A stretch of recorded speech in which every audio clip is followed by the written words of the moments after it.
at 6:31 p.m. The Wednesday, May 19th meeting of the Montpelier-Roxbury Board of School Directors. We will start off with public comment. First we have to do roll, sorry. Jill. Here. Kristen. Here. Abigail. Here. Emma. Present. Amanda. Aquí, here. And Andrew said he's going to be late. Jerry, I think, might be late. Do we have a quorum, right? Did you get Aniket? 6? Yeah, we have 6, so we have a quorum.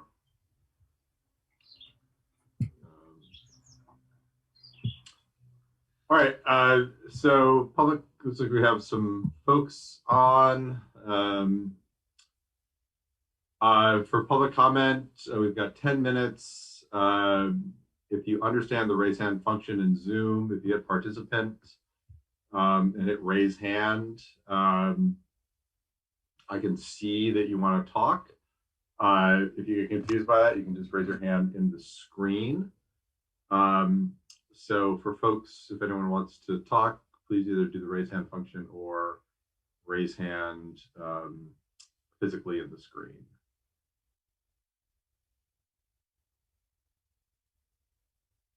One. Beth, and then please, even though folks can see you on Zoom, please announce your name for the audio portion. Thank you. I'm Beth Merrill. I'm a parent of a 3rd and 9th grader. I wanted to first say I appreciate the addition of the sports camps for elementary school students that I recently saw in the communications to parents. My daughter has attended an ELL camp, free ELL camp, ELL, English Language Learner Camp for several years. And both my son and daughter attended a transition to kindergarten camp when they were coming to Union Elementary. And I just wonder if, given the severe shortage of summer camps in our area this summer, I actually teach at a summer camp and it filled up like in early March, earlier than it has ever filled up before, all of them. And if there is in fact funding for more summer programming, that if there might be a way to use those 2 models of those camps, which are very simple, just kids being together on school property, but socializing, just being with each other, more opportunities for more kids to do that. I'm especially concerned with some of the ELL kids who really, I don't see them in the traditional summer camps.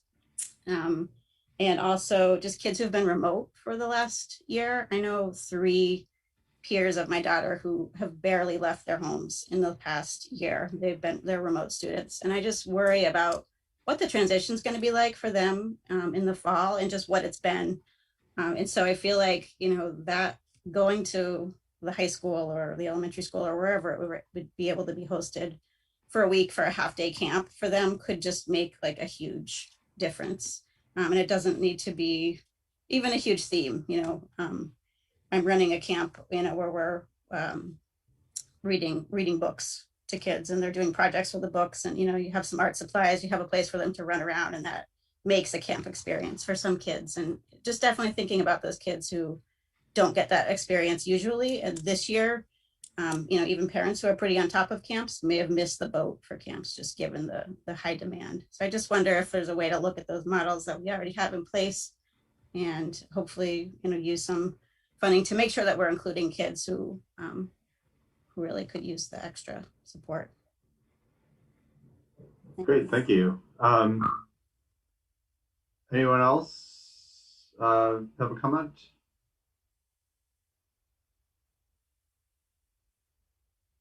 Thanks, and I see it's like Mia has joined us. Again, Jerry and Andrew are running late.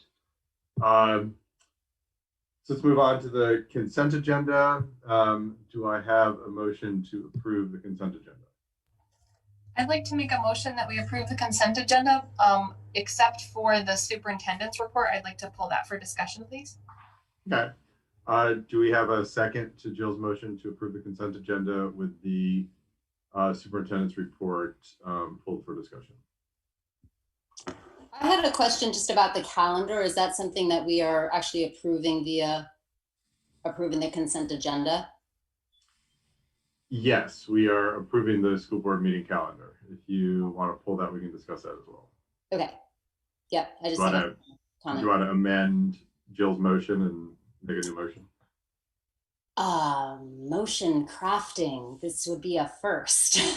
I make a motion to approve the consent agenda aside from discussion about the calendar and the superintendent's report. Great. Do I have a second for that? I'll second that and withdraw my original motion. All right. Thanks, Jill.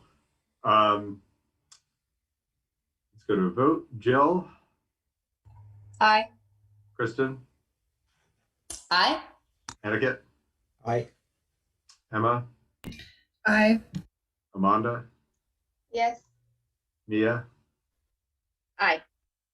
Great. Consent agenda passes. So let's move on to discussion of the superintendent's report and then the school board meeting calendar. And I'll turn it over to you, Jill, to talk about the superintendent's report or whatever question you have. Great, thanks. Yeah, there was just one section. I always really appreciate the superintendent's report. I find a lot of really good information. So I hope folks do take the time to take a look at that. And I know that the rules for COVID are sort of in a constant state of shifting by the minute. So I was hoping to get some clarification from Libby about the statement. It says, obviously, right now, the Agency of Education is predicting that the 2022 school year will be back to typical schooling. We expect that all people will be asked to wear a mask inside. And I just wondered if you could get into the specifics of that a little bit, because I know certain buildings may not have elementary school kids, but some might. And obviously, again, knowing that this is several months away, but I just wondered if you could just comment on that or clear that up, because I know a lot of, at least the middle schoolers are pretty stoked who are eligible to not wear masks because they're getting their vaccine. So I was hoping you could explain that. Thank you.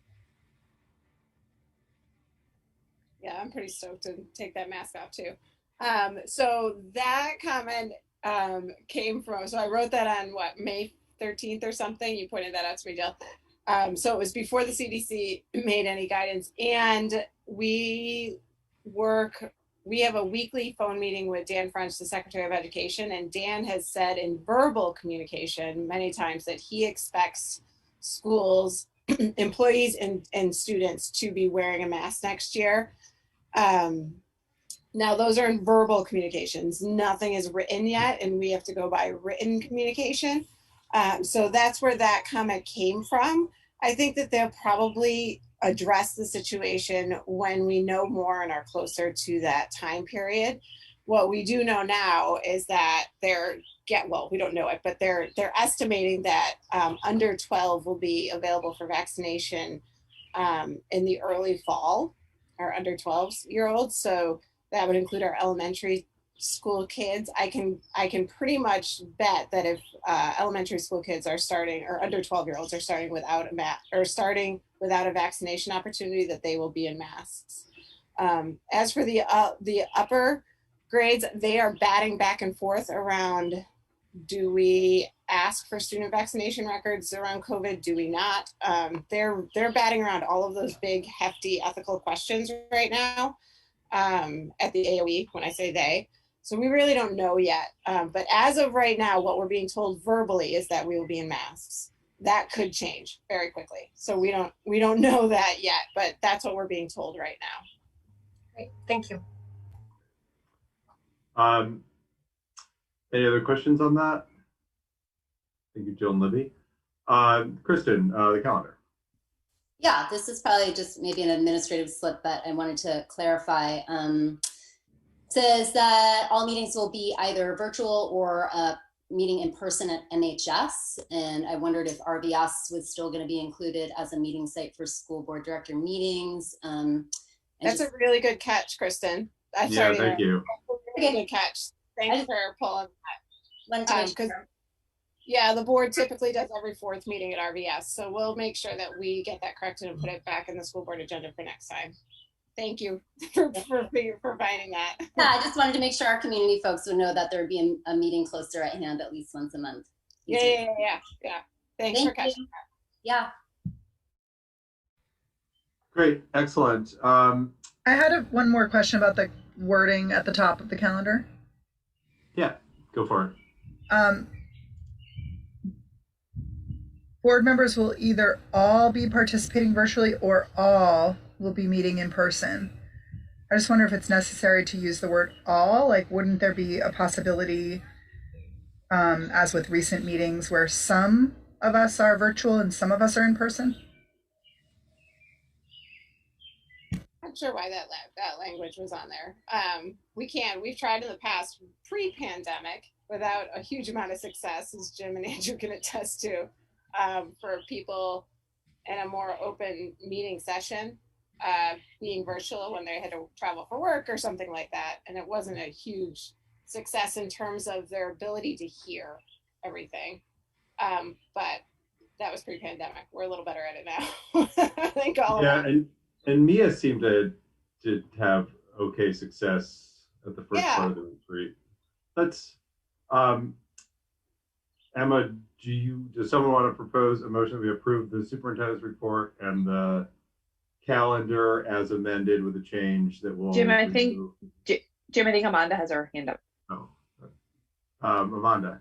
Yeah, I had a question regarding holidays, like multicultural holidays, if we are taking that into consideration when we build in our calendar for the year, like, like holidays that other people celebrate. Or are we looking at just federal holidays, or? Are there holidays that conflict? I don't know. I don't know the dates, but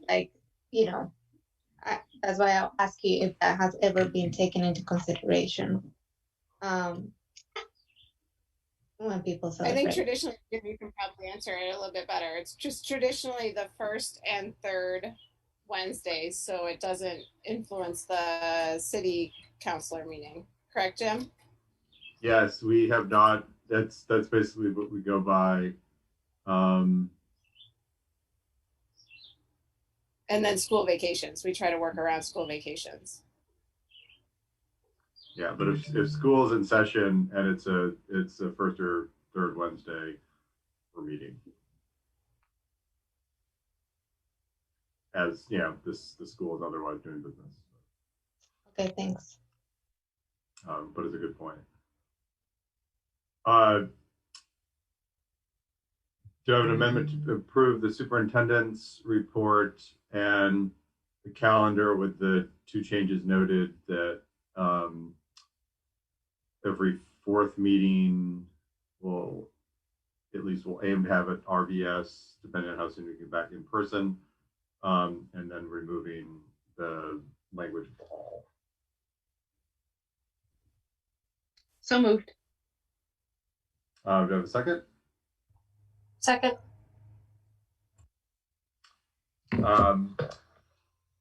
Great. Let's do a vote. Jill? Aye. Kristen? Aye. Etiquette? Aye. Emma? Aye. Amanda? Aye. Mia? Aye. Great. Passes. Now we're on to learning focus. I'm very excited to hear from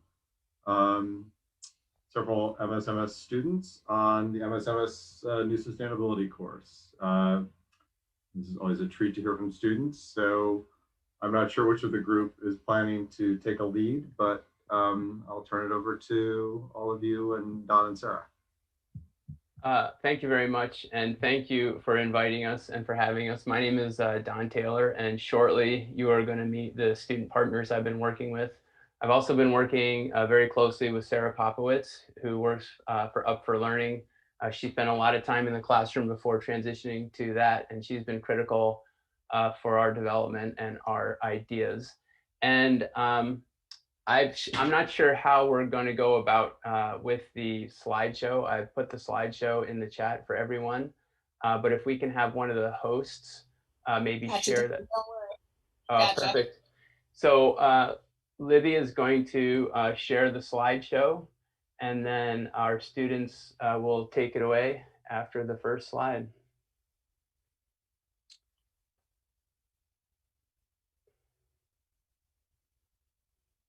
All right, and yep. So again, my name is Don Taylor, and we've been charged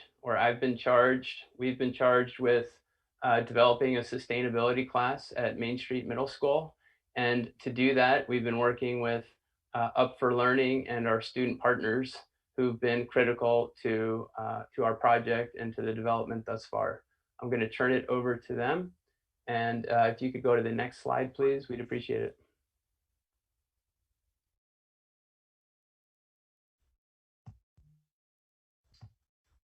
The CPS team at Main Street Middle School is a group of youth in the 6th and 7th grade who want to take action for the UNSDG goals in our school system and work towards a more sustainable future, along with supporting youth-adult partnership in our schools. In the corner, these are the 17 United Nations Sustainable Development Goals, or UNSDGs. We've been looking at these goals throughout the year and aiming towards helping and solve these problems in our school. There are multiple other schools around the world that do the same thing that we do. We meet once a month to talk about this and our current progress.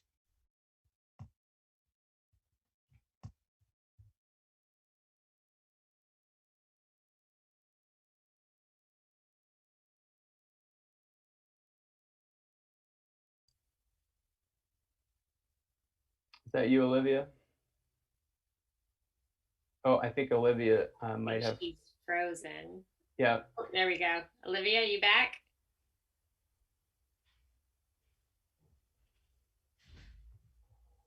Olivia, can you go over this slide? Oh, sorry. Go away. I'm sorry. My dad's walking in on me. Youth adult partnership is a big part of who we are at CPS. We focus on relationships, having youth and adult as equal and mutual partners in our community, and having shared decision making and responsibility.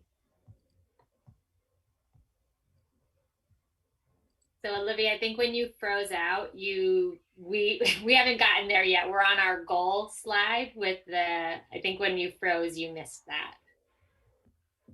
Oh, did I not go over the goal one? No, can you see the screen?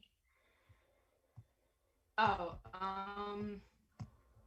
well, our goal is to develop a sustainability program model at Main Street Middle School for the 2021 to 2022 school year by sharing our voice, skills, and vision to the planning team.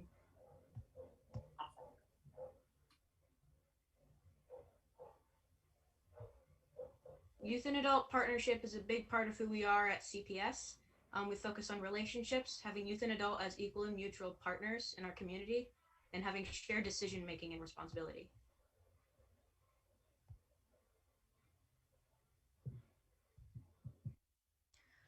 What brought our team together?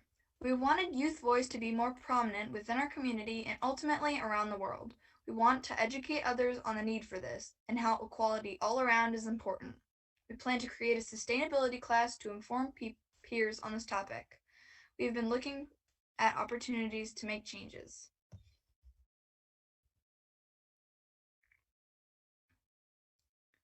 This is why our group joined this team. My name is Molly, and I was interested in a new opportunity to learn about people that are struggling and to create solutions for those problems. Change is very important to me, and I think that change will be beneficial to my community. I look forward to taking our work to the next level in upcoming years, and I believe that we have a strong connection to our community so far. My name is Olivia, and I joined CPS because I could state my ideas and goals and get to work towards them with others who have similar thoughts.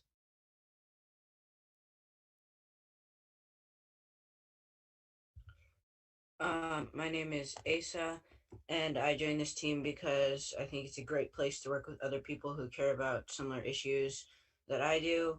and also because it's a great chance to work on leadership skills, which can be really valuable in later life. As well, I also believe that youth adult partnership is a really important thing, and so it's been really amazing to work with this group using that.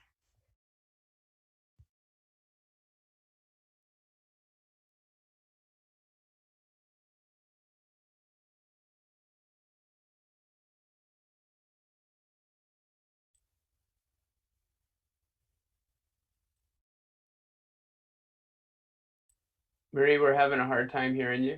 Can you try and unmute again one more time?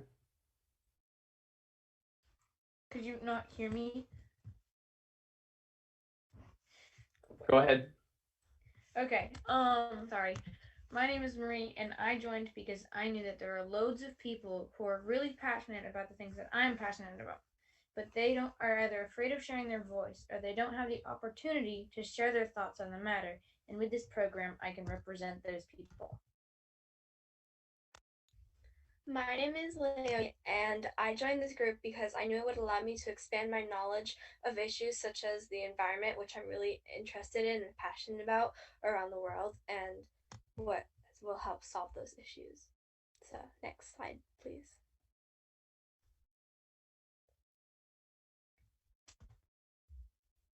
So we started our brainstorming process by writing in Jamboards and sharing about the strengths and opportunities of MSMS. And we also had a brief discussion about the SDGs and which ones we wanted to prioritize in our work. Some of our strengths include good leadership skills and acceptance, and some of our opportunities we thought of include a self-sustained school garden and all-gender bathrooms. We attended worldwide conferences to learn about youth-adult partnerships and how we can apply them to our work and goals. These partnerships are important to show that anyone and everyone deserves to have their voice heard. Next slide, please. We keep track of what we have done and where we are going on the YPAR map, and this has helped us to think about topics such as building relationships, identifying issues, and developing questions. The YPAR map is the Youth Participatory Action Research Cycle that shows us where we have been and where we need to go in order to accomplish our goals and creating a more sustainable school. Next slide. We really wanted to engage the MSMS community in this class, and just having some say in what goes into this class, because we really want it to be engaging for students. And so one of the things we did to include our community was send out a survey with questions about just things that kids might value or want to learn in next year's class or have incorporated. Some of the data is on the next slide.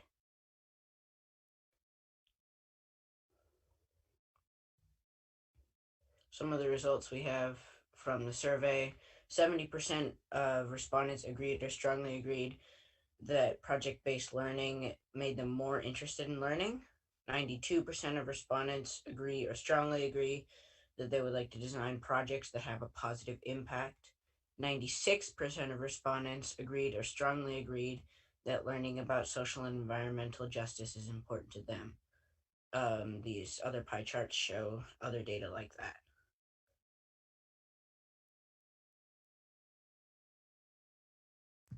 In conclusion, we recommended that our program and class should include a Youth Adult Sustainability Advisory Committee working in equal partnership, opportunities for youth voice around issues we are passionate about, youth and adults designing curriculum together based on our passions and the UN SDGs, community partnerships and mentoring, and project-based learning.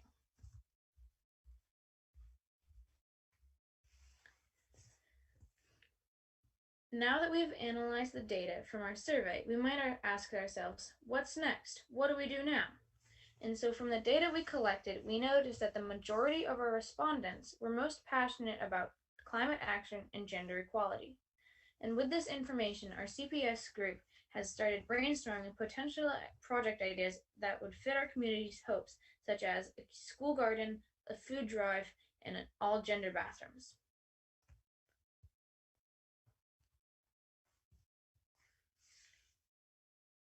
Just today, we scoped out and worked at the feast farm over by Agway, and we were able to weed and help out on the community garden that is at the farm. And we saw that it could be a very cool place that we could have for our class, that we can have.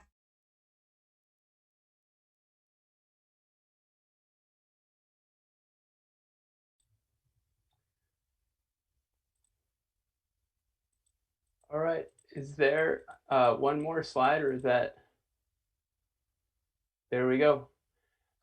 So first of all, I just want to thank our student partners. They've basically done and led the project. I'd like to thank Sarah for her support and her work. And if there are any questions, let us know. Yeah, thank you so much. It was super informative and great job, everyone. Fascinating presentation. Mia. That was awesome. Thank you very, very much for the work that you put in to do all that research and the work that you put in to present it to all of us. And I'm curious, I think the next steps sound great. I'm curious if what you are proposing is that this become a part of the curriculum. It seems like that is the case, but I just wanted to confirm if that's what you're asking, or if this is a different kind of initiative. I got a thumbs up from Asa, I see. So that's really neat. Yeah, this will be a class next year that's going to be taught to students 5 through 8. And I'm in charge of listening to our student partners to make sure that that class is engaging and as effective as possible. I'm going to do what they tell me, basically. I don't know if you want to advertise that, Don, too much. To further your question, Mia, our family consumer science teacher retired this year. She from Main Street Middle School, and we couldn't replace that position. There weren't any candidates for it. It was our opportunity to relook at what we wanted to do with that fine arts position, or that fine arts availability. And so we tagged on to see if he would be interested in leading some student work around what the students want. And so Don's been working with these fine students all year to design a course that builds on the topic of sustainability. So that will be getting kids outside at the middle school level, will be taking on leadership opportunities, and it will replace what has traditionally been family consumer science. And just, can I add a little bit to that, Libby? As part of my Dynamics 802, 7, and 8 team before the pandemic, we had spent 7 or 8 years on a green team. And I know Beth Merrill, who is part of the public, had a student who participated in that. And we were working on a wide variety of sustainability issues. And this will hopefully bring it to the entire student body at Main Street Middle School instead of just keeping it within one program. And so we have a lot of experience doing this, but we're very excited about the opportunities that it presents. Excellent. And Amanda? thanks. Thank you so much. That was so beautiful. Great job. I guess the question that I have is, I've been just thinking a lot about, our community members with disabilities and the gardening, and like how accessible it is for people with wheelchairs. And just like, if you thought about disability when you were thinking about these goals. Just to we haven't specifically identified that area, but that's exactly the type of suggestion that we're going to be seeking from the community.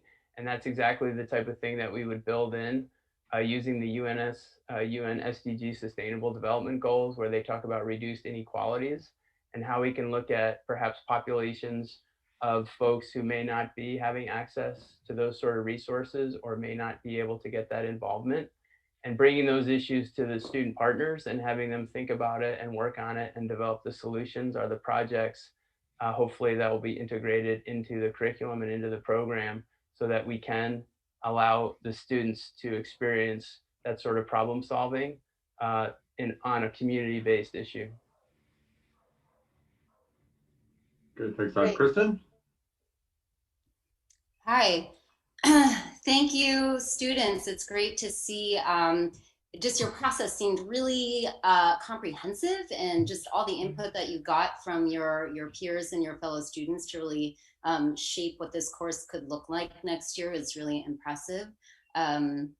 Something that the school board has been talking about, I think even before my time, I'm pretty new to the school board, but is the idea of getting more youth voice onto the school board. And so I'm curious what your experience has been like, kind of being on this equal footing and being in these youth adult partnerships that you've been talking about, and what that's been like for you. And I know that you're here in part to collect feedback from us, but I'm also interested to hear any feedback from you that that you might have, and how we might go about soliciting student involvement and feedback. And I'm just interested to hear about how that's been for you all to be in those positions of leadership and making decisions and shaping process. And like Mr. Taylor said, that he's like actually taking lead from you and following through on that.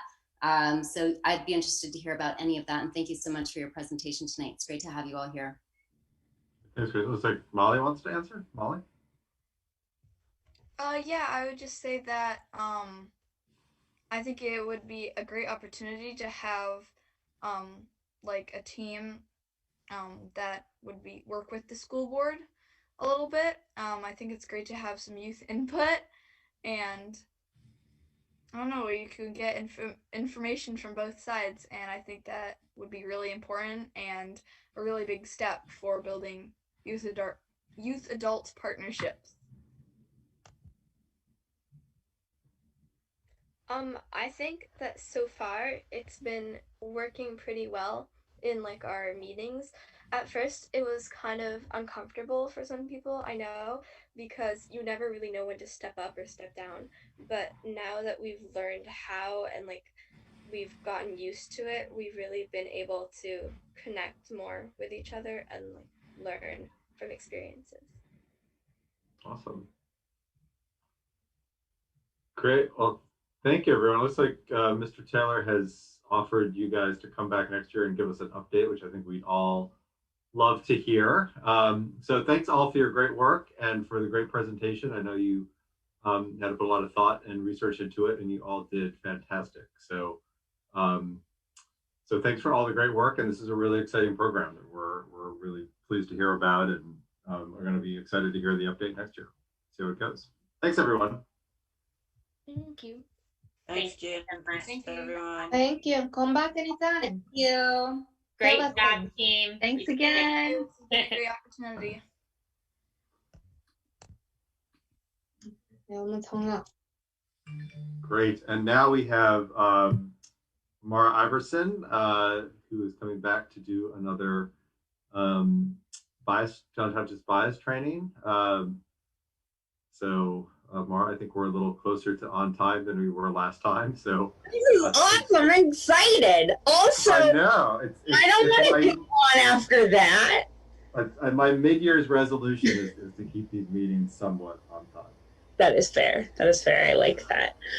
So our training here is going to be a little bit kind of like the last one that we did, where it's a little bit more conversation based and a little bit less kind of like content download.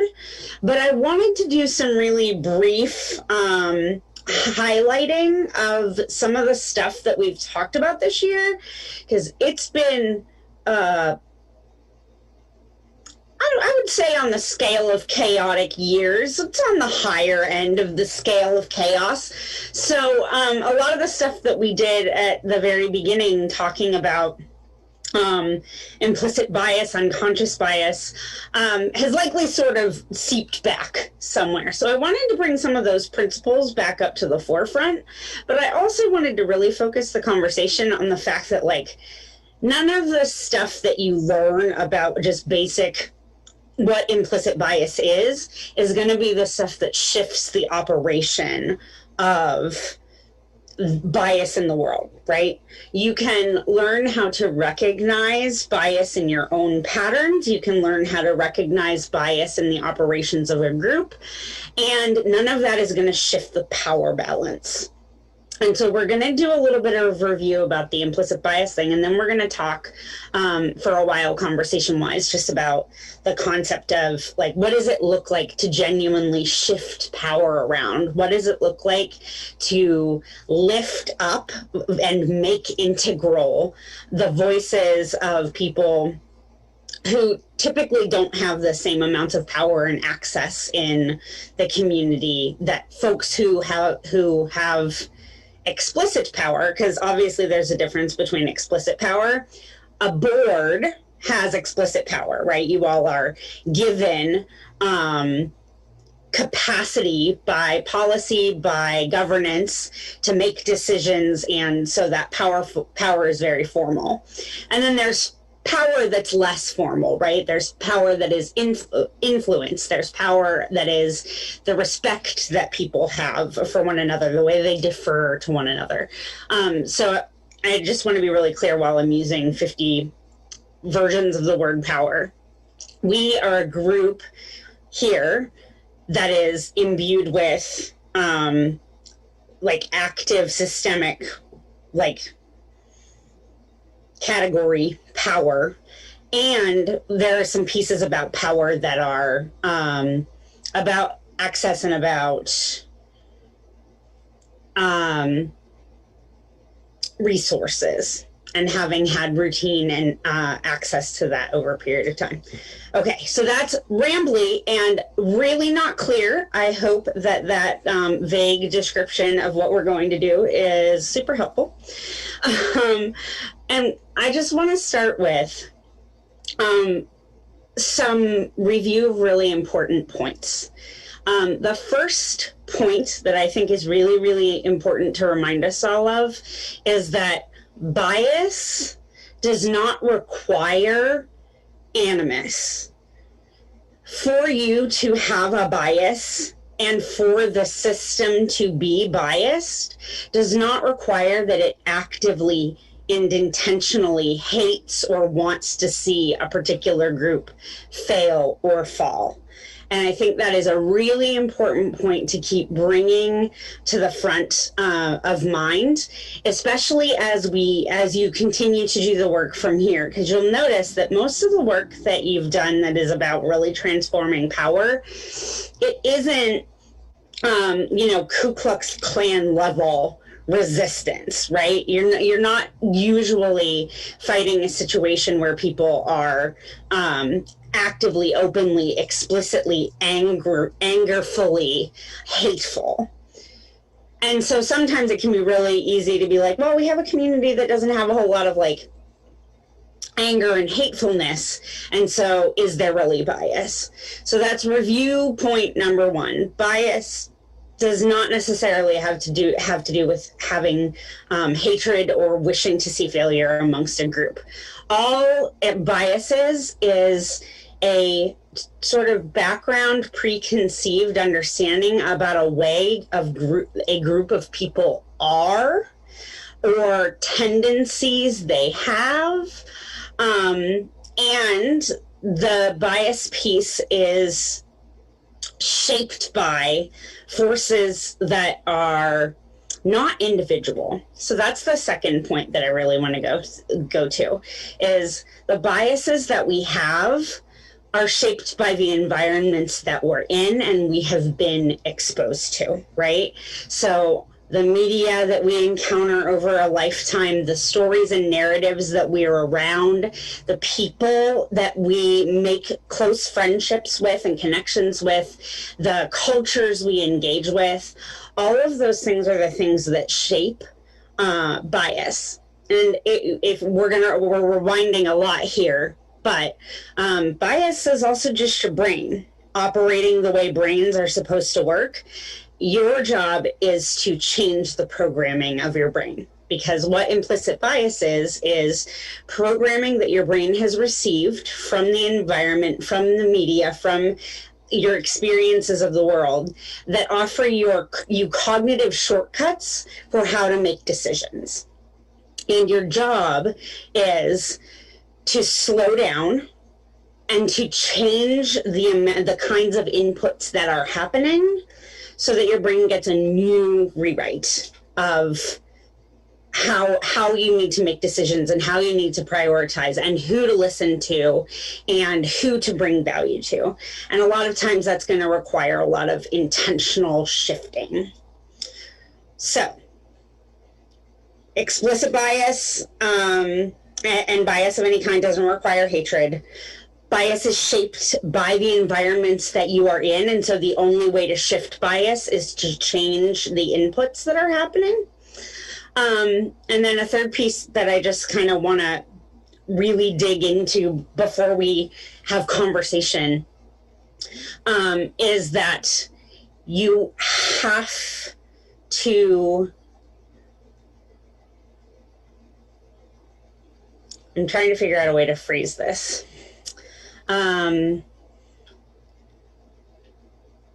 Folks in the community who raise concerns, folks in the community who are saying that things are still broken, folks who are raising up, did we think about this? Have we done any work around this?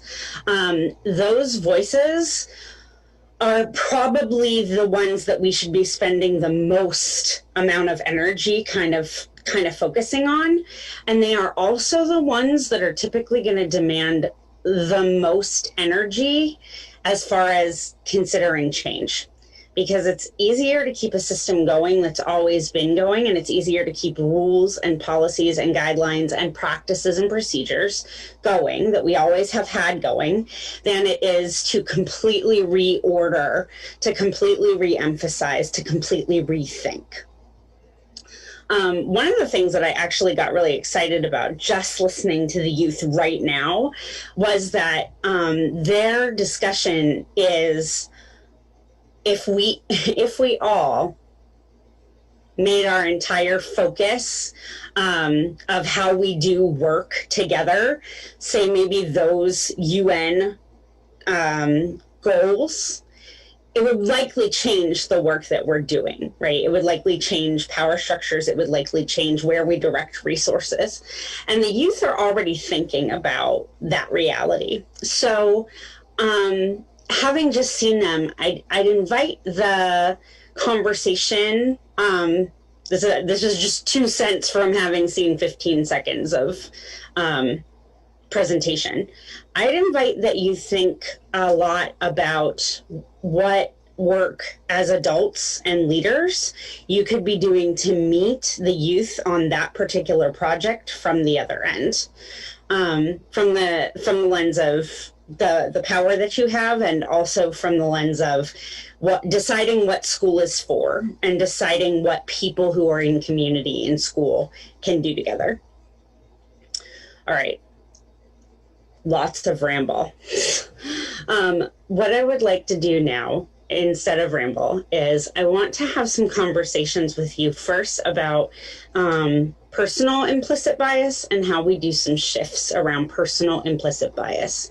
Because a lot of this year we've talked about the way that systems operate, or how we can make changes in our thinking around the work that we do, if you will, like the decisions that we make, the careers that we have, the positions on committees, how we can interact with bias there. But bias actually comes, since it comes from your brain itself, it comes from you and your actions and the way that you engage with things. So what I'd like us to do is do a little bit of thinking quiet, silently, maybe some jotting down. If you have a piece of paper maybe, or some kind of writing utensil, keyboard, etc. I'd like for you to do some writing down what this year that we have encountered or talked about, and it doesn't have to be in times that we all have had together. I'd like for you to think about board meetings in general. I'd like for you to think about issues that have been raised in the community. I'd like for you to think about work that committees have done, voices that you're hearing, people, issues that you're hearing voices raise. So do a little bit of writing just for a second about what are some things this year that came up that maybe triggered or pushed on some of your biases, that maybe pushed on, I don't know that I can handle that kind of change, or that maybe pushed on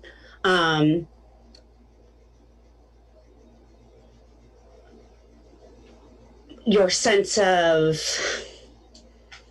comfort, if you will. Things that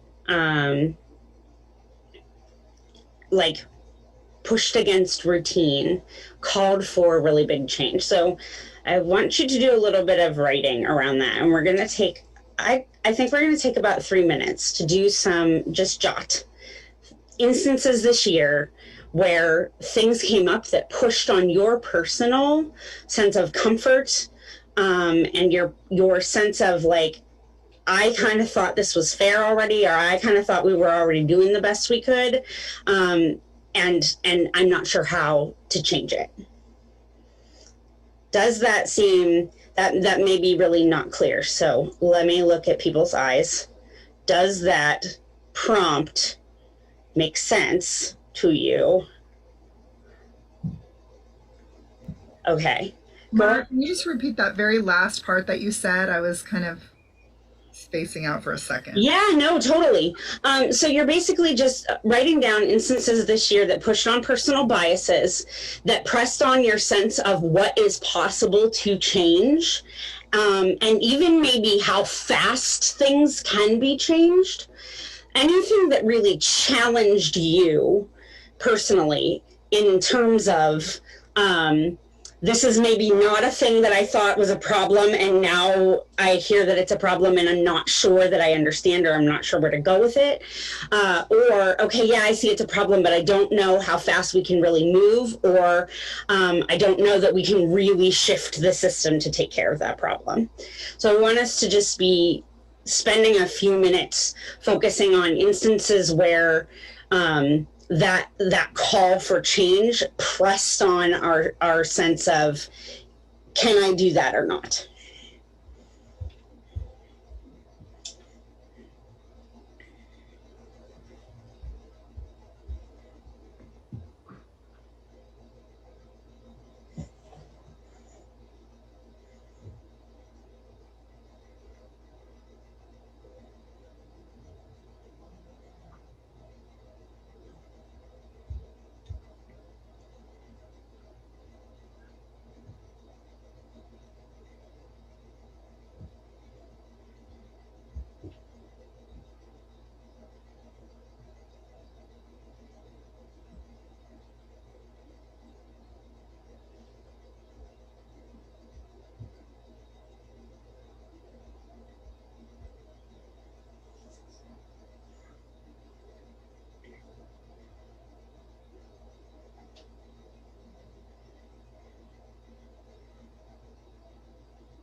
Most people are looking up from their work, so we'll give it about another 30 seconds from here to just wrap up whatever concept you're working on.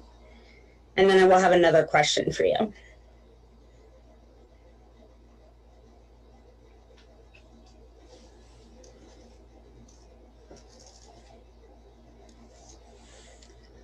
All right, so this time, I would like for you to think about sometime this year, some instance this year, when a call for change, a raising of an issue, galvanized you and made you think, yes, this is absolutely important and we do need to make this change, and made you feel a sense of, we aren't going fast enough. We aren't being radical enough. We could make this change more quickly, more deeply. We could throw more resources at this thing. We could turn focus or time or attention toward.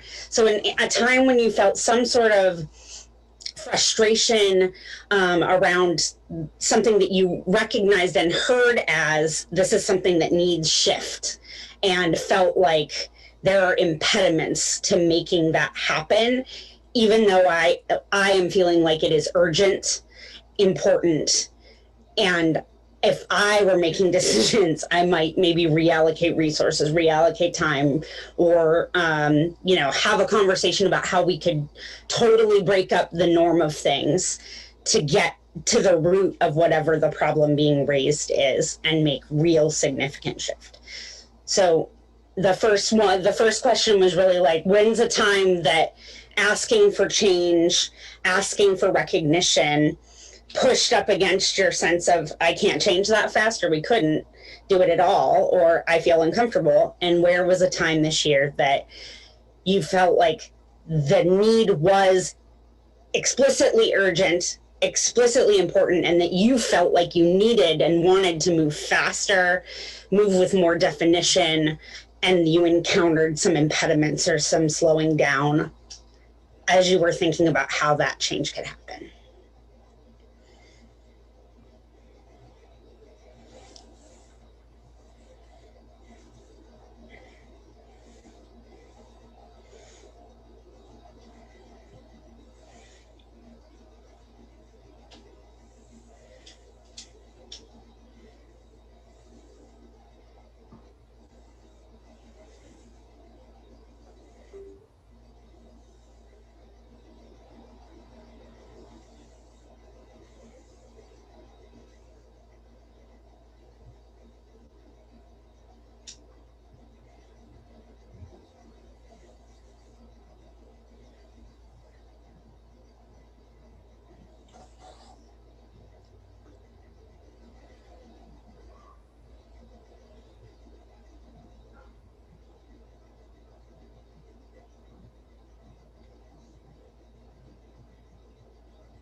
Looks like everybody's looking up now, so that often indicates that folks are done with whatever recording they were going to do. So now we're going to do our third and last question.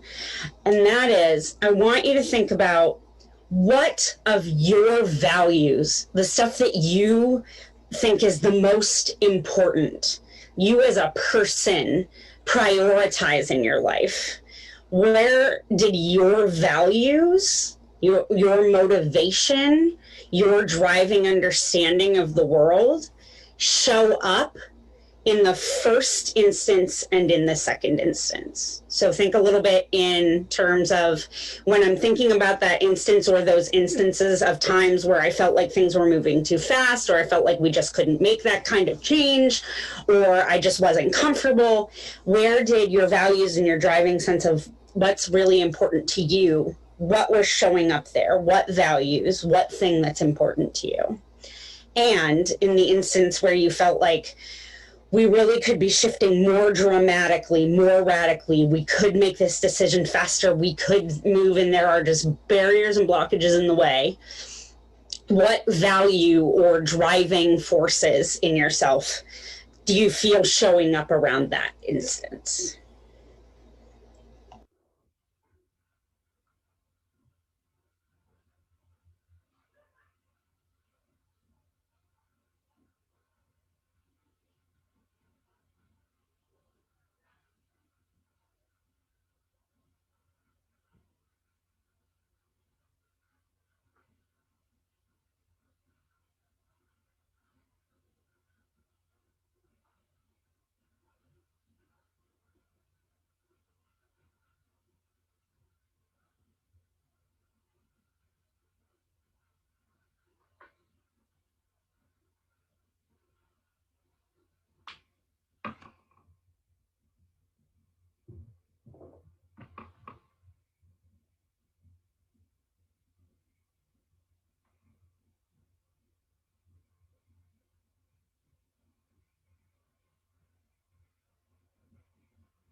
Okay, so most folks are kind of looking up, and so we'll give it about 30 seconds for anyone still writing or thinking to wrap that up.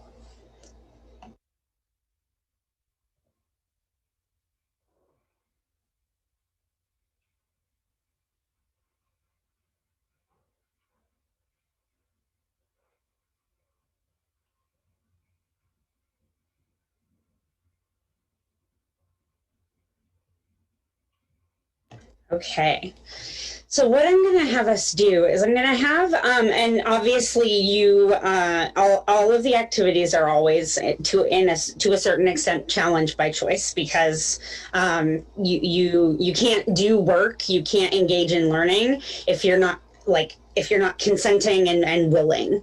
So if you're like, yet at no point am I are you ever required to take part in any part of the reporting or discussion pieces. So I want that to be something that you don't feel forced to do, but that you feel like you're able or willing to push yourself to share in a space of like, really it's just willingness. I don't want you to do anything that I'm telling you to do because you feel like you don't have any other choice. That's not normally how community change operates very well. So what I'm going to ask is, and we all know that Zoom is a little bit of a weird way to do this because, we're all showing up at different places on people's screens. So what I essentially want is a quick report back from each of you on just the first two things. And I'd like an abbreviated version. So basically, what I'd like you to do is tell us about the incident or instance in like a sentence or two. Well, enough that people could identify what it is that you are talking about.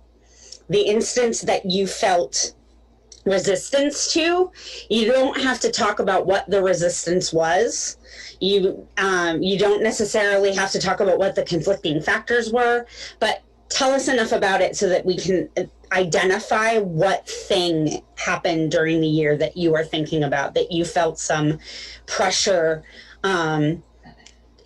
some resistance within yourself. And then also a little report back, 1 or 2 sentences on the issue, the topic, the instance where you felt like an urge forward. We're not moving fast enough. We could be doing this differently. We could be doing this more radically. So I will not call on people. I will let you decide the order in which you speak up. But as we get toward lots of people sharing, I will probably check in with folks just to make sure that if you haven't shared yet, that you get a chance. Sound good? Awesome. So, Mara, yeah. Do you see the participant screen because you just want to call on people who raise their hand? You'll just see that, or you want me to facilitate? Oh, no. Oh, yeah, I can see everybody. It's a small meeting this time. Okay. Yeah. Yeah. Awesome. Thank you. Question. Good access question. All right. So is there, and you can, if you'd like, either raise your hand with your physical hand or with your emoji hand, just to acknowledge that you'd like to speak. And then pretty much right after that, we can do unmuting and stuff. So brief overview of the instance that you felt resistance over, brief overview of the instance that you felt urged toward. Anyone feel like sharing theirs first?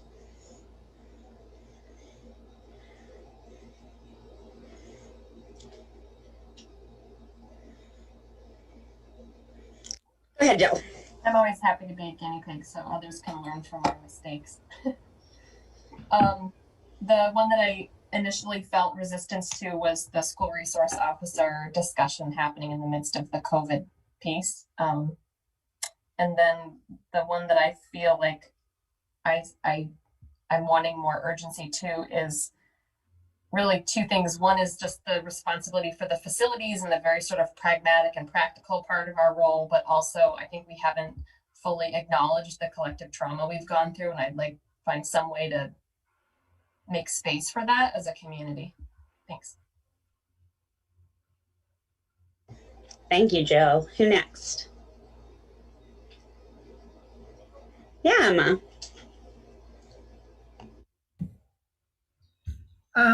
The example where I felt sort of inner resistance was some of the discussion and training around white supremacy culture.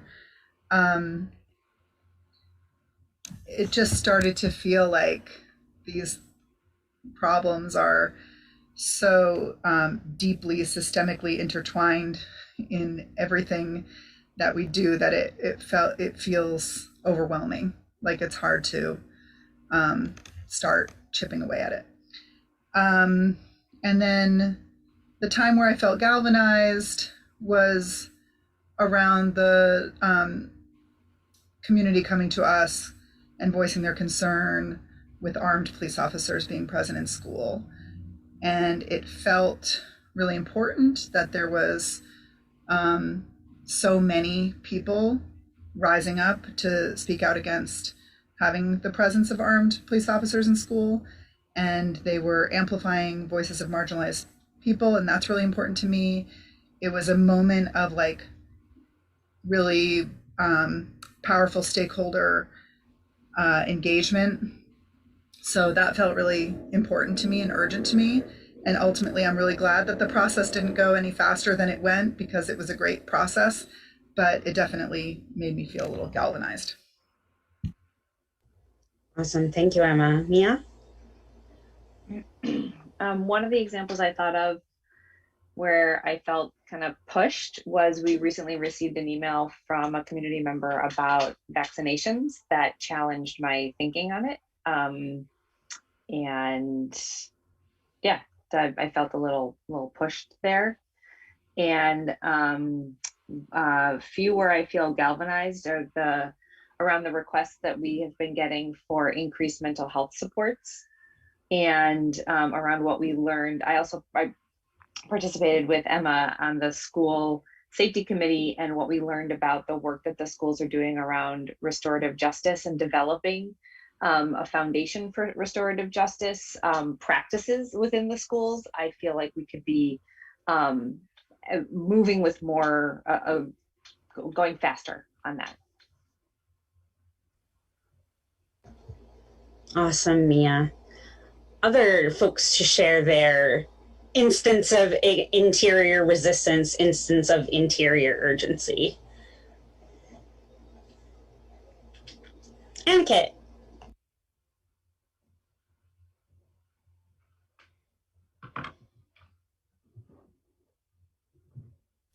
Okay, now I can talk.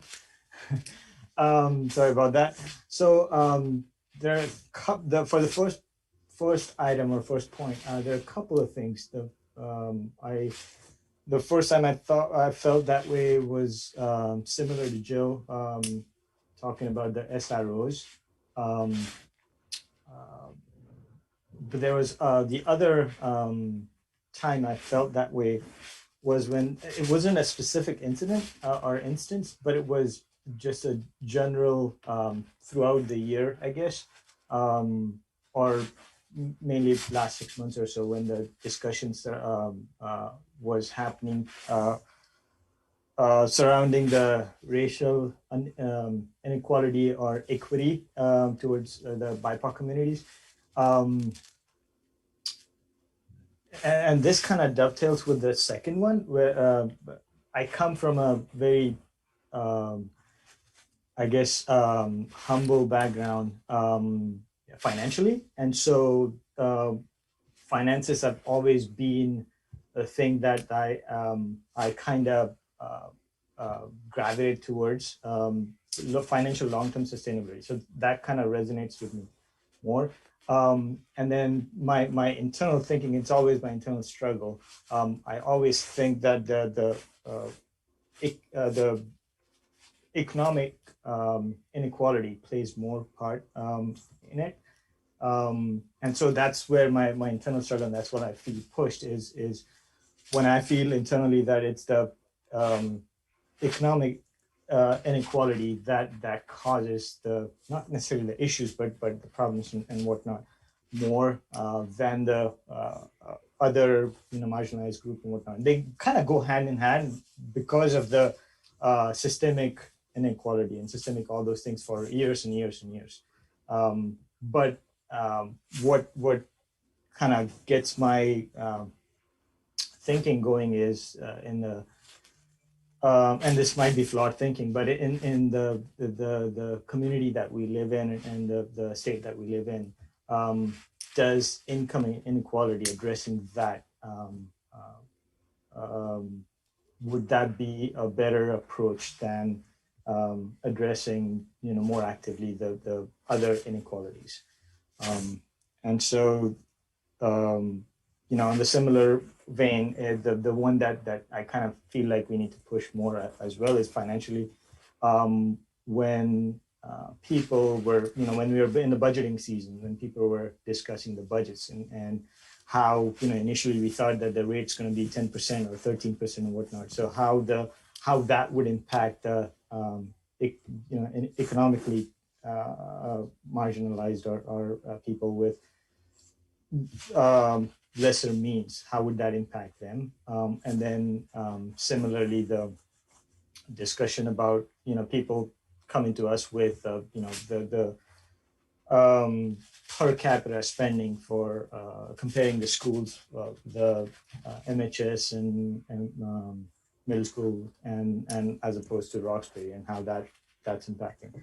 So it's more financial for me. I don't know if that was I was able to express that or not, but that's where I am. That was really awesome, Annika. Thank you. Others, your sense of resistance and your sense of urgency.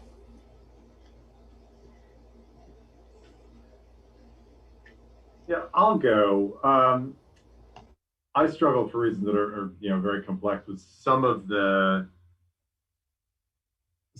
talk around equity, both the magnitude of the problem and also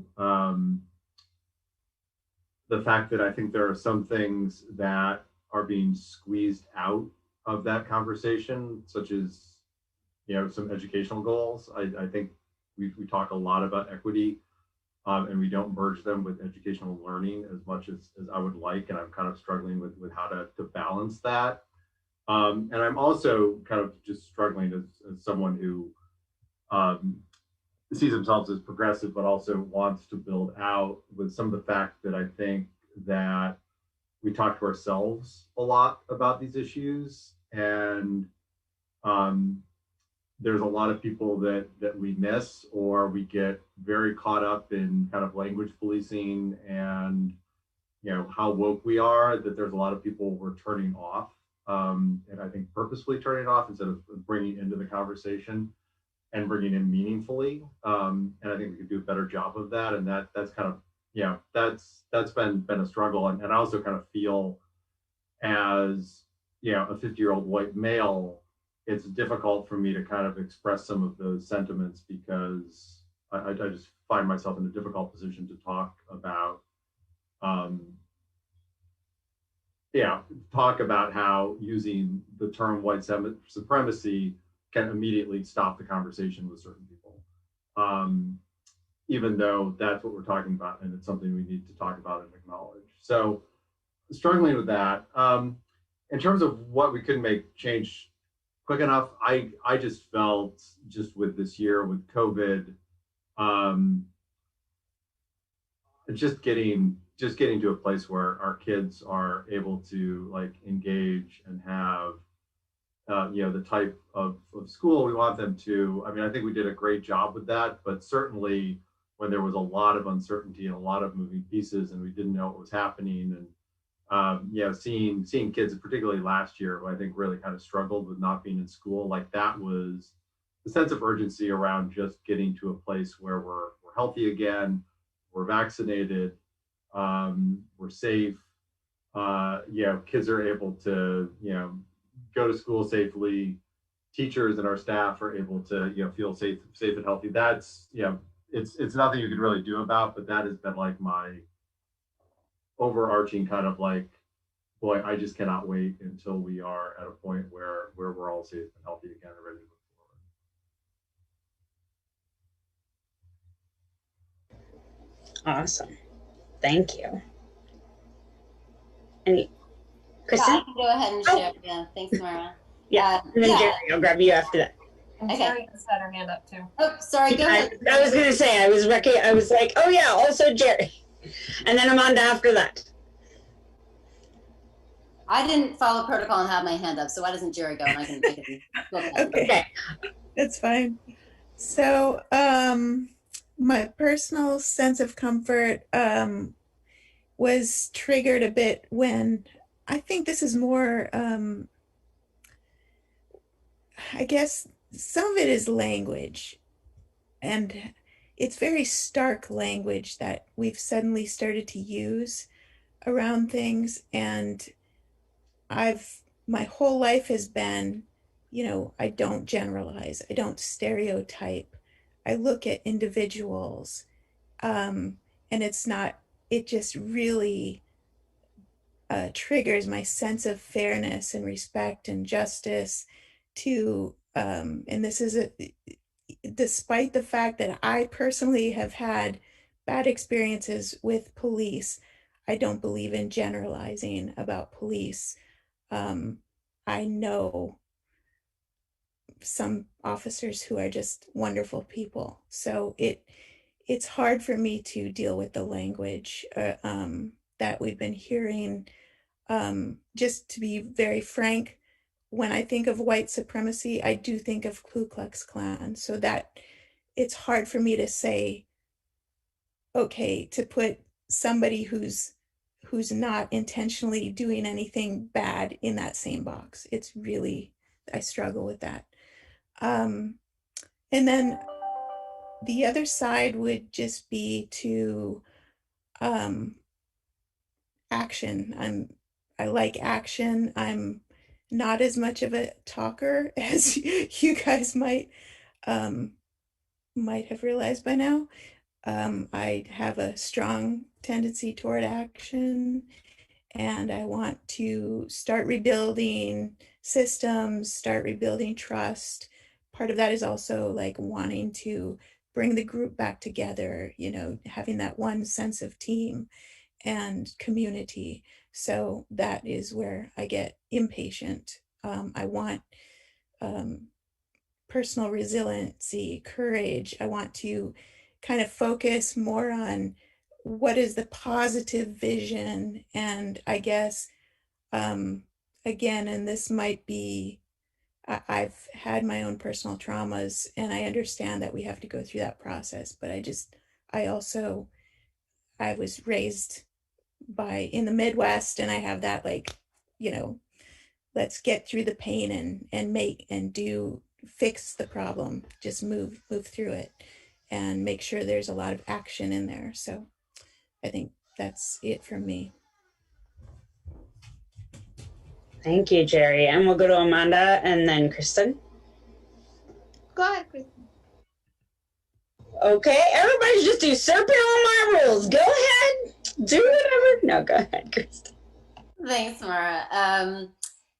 Yeah, I think police are, haven't been around very long. I've only been here for a few months, but I think somewhere where I felt some resistance around was, I think it was our last meeting where we had to kind of make a quick vote and moving a decision forward around having a police officer at the prom. And I guess the tension with me was, it was like, oh, we need to just let kids be normal. We need to let them recover. We need to let them have just a sense of just, footloose fun, moving into the end of their high school experience. And it was also kind of pushing up, I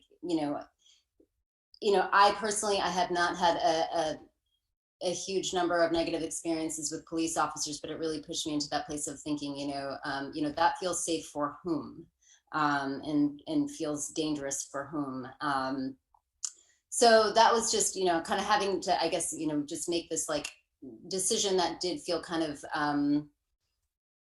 it seems sort of like a surface and it should be sort of an easy decision to move through and make, but it actually felt really loaded based on kind of the previous work that had been done, that I think was done in deep and true earnest with community members. And so it felt like a little bit of a, I don't know if like abandonment is maybe a little bit of a severe word, but it just felt like, okay, in this decision, are we actually being true to our stakeholders and to the process that was upheld with them? And I think something that I was urged toward was, we heard during public comment from a parent who is the mother of a young man, I think in the high school, who has significant developmental challenges, and her plea felt really dire. And I guess for me, it was like, wow, do we know what folks are experiencing? Do we know what's happening for folks in the community? Do we have mechanisms, to hear from folks? Do we create enough opportunity to hear from people? And how do we do that really well in a way that, folks have the opportunity to be heard, but then that we also have means to act on the feedback that we're getting from community members? So that just felt really inspiring and motivating, and also a little bit dizzying. I'm new to this process, and so I don't know what protocol and or processes around, community engagement, but her plea just felt so dire and so moving. It was just this moment of like, we have to do something, but what is it and how do we go about it? Thank you, Kristen. Thank you, Kristen.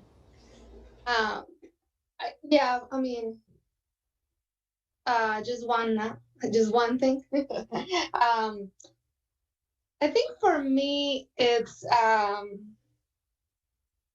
it's a dance around, I think the performative conversation on equity, and like the white supremacy training culture, and like all of this that in my head is like very performative, because then when I ask for data for BIPOC students, and when I ask for this, there is a constant kind of like, well, don't say that, or you can be here, or you can be there. So like for me, that there is like some resistance around the power dynamics that you talked about before, and like what that means when it comes to really being a collaborative member of a community like this. So I think that that has been like what I see is like I guess it, you know, the challenge for me, because I come from the different world of being an activist, coming in a space of power, it has been when I have to ask myself, when do I have to put myself in my place that people are putting me under? So it's like, here's like, okay, do I have to sit here? And when is the dance, right? Like, what kind of hat am I wearing? So all of that, it counters some of my beliefs and values as a community-driven person that doesn't speak for herself, doesn't have an invisible army, but I do have a lot of people that I am in constant contact with that belong to those communities that I often advocate for that. So that is kind of like the different lesson that I kind of bring. And then galvanize, which I had to Google just to be able to get in the right way. I think with the ESSER funding and just like the, you know, again, the community collaboration, the community involvement, how does that look like? And how do we move slow but fast? And I mean, like many of the things that people spoke about regarding all the community engagement pieces around the police and values and principles, and then how that interacts with the performative equity conversation that happens. And so I think for me that like, so that's what I bring. That's what I have inside. Thank you, Amanda. And anyone else who wants to share a thing before I basically tell you why I had you do this exercise?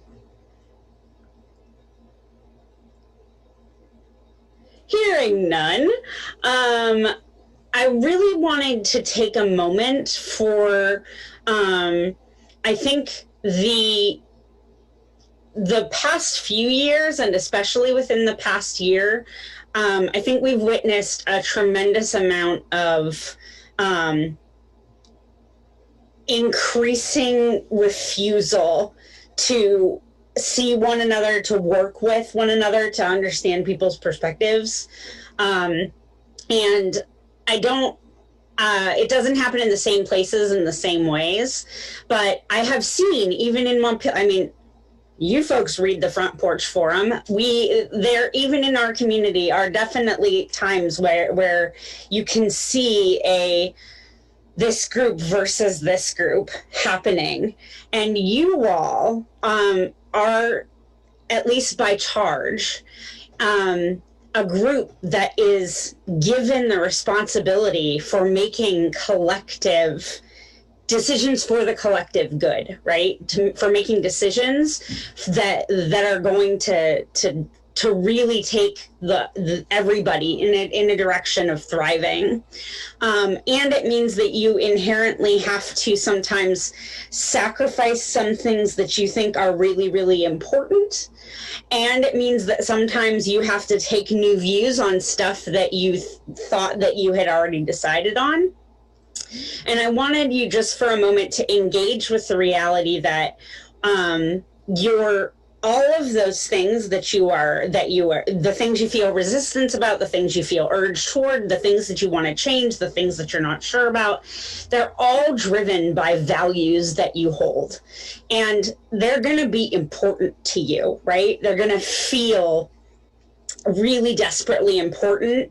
And when we get to a place that we are tugging on the things that are the most important to us, that is absolutely the place where it gets really, really easy to stop listening, or to stop reaching out, or to feel completely overwhelmed, like I cannot keep throwing myself at this problem over and over again. It just never, there doesn't ever seem to be a right answer. There doesn't seem to be a way of fixing it. There doesn't seem to be a way of overcoming the magnitude.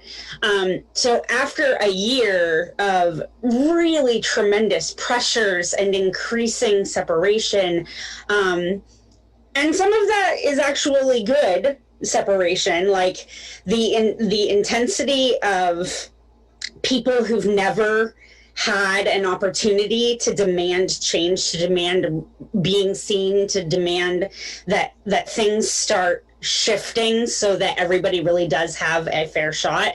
That's had greater opportunity this year than in any other time. But also the strong sense of, I don't want things to change, I don't want things to shift, especially among people who've traditionally had more power and more access, has also gotten much stronger in the past year, especially as I think as Jill raised, the pandemic wasn't just a situation that we dealt with over like a series of logistical concerns. It was a threat to our interior sense of safety, our interior sense of whether everything is going to be okay ever again, right? And that amount of pressure really pushes on the your sense of what can be negotiated, what can be collaborated upon, how to do change, how to move away from ways of doing things that have that were structured intentionally to raise some people up and leave some people behind. And I just want to note that we having all of these really hyper intense conversations about fundamentally shifting basically how we do everything amid a time when it feels like all we want to do is go back to the way things were, or go back to some sense of comfort, or shoot through, push past, and get things completely changed overnight so that we can feel maybe a new sense of comfort there.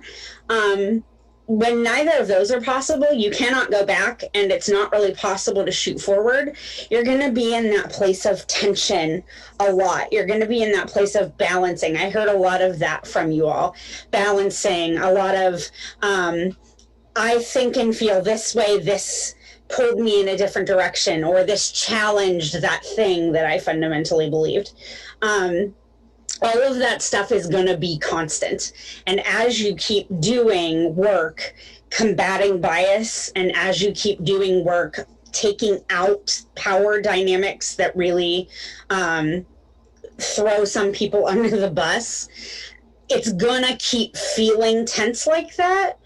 And it's going to keep pulling on really core things in you. And it is tempting to push to one side and just not find ways to reach across the aisle, so to speak, or to not find ways to see that that there are other needs calling out, right? Even people who are calling for something that you're like, I just don't see how we can move in that direction that fast or at all, that there are needs speaking there, that there are real human needs, human values speaking.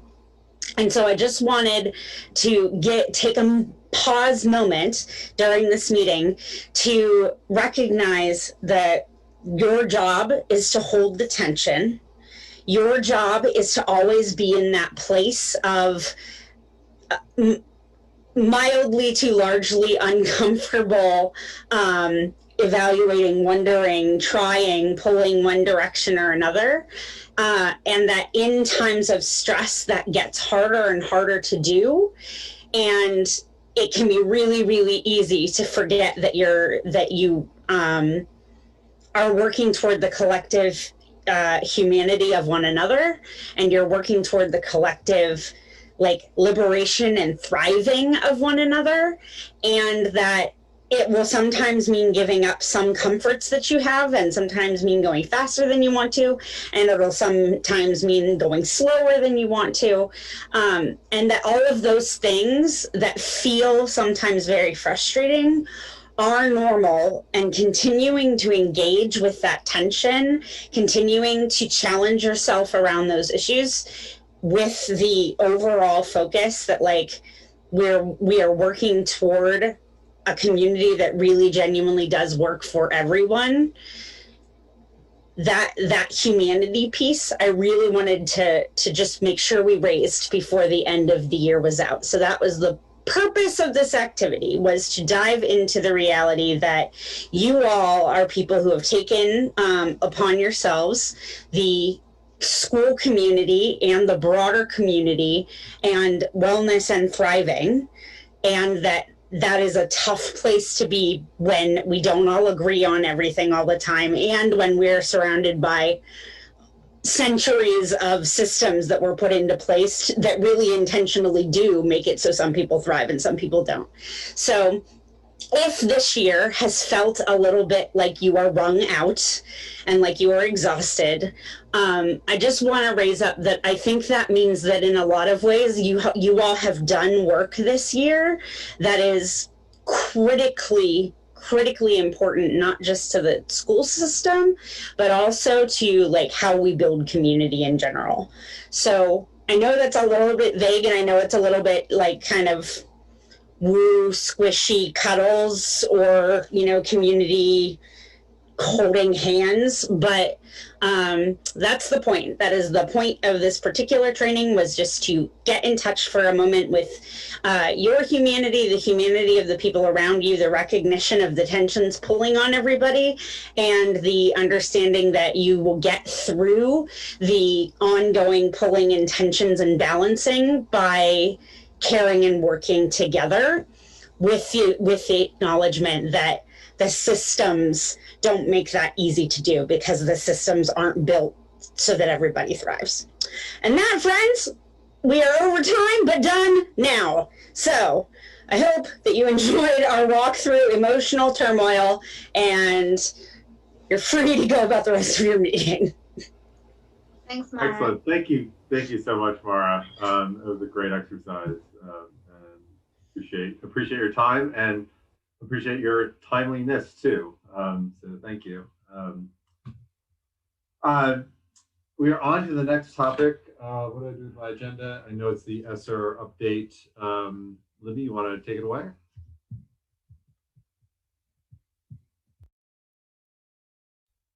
Yep. Let me share my screen.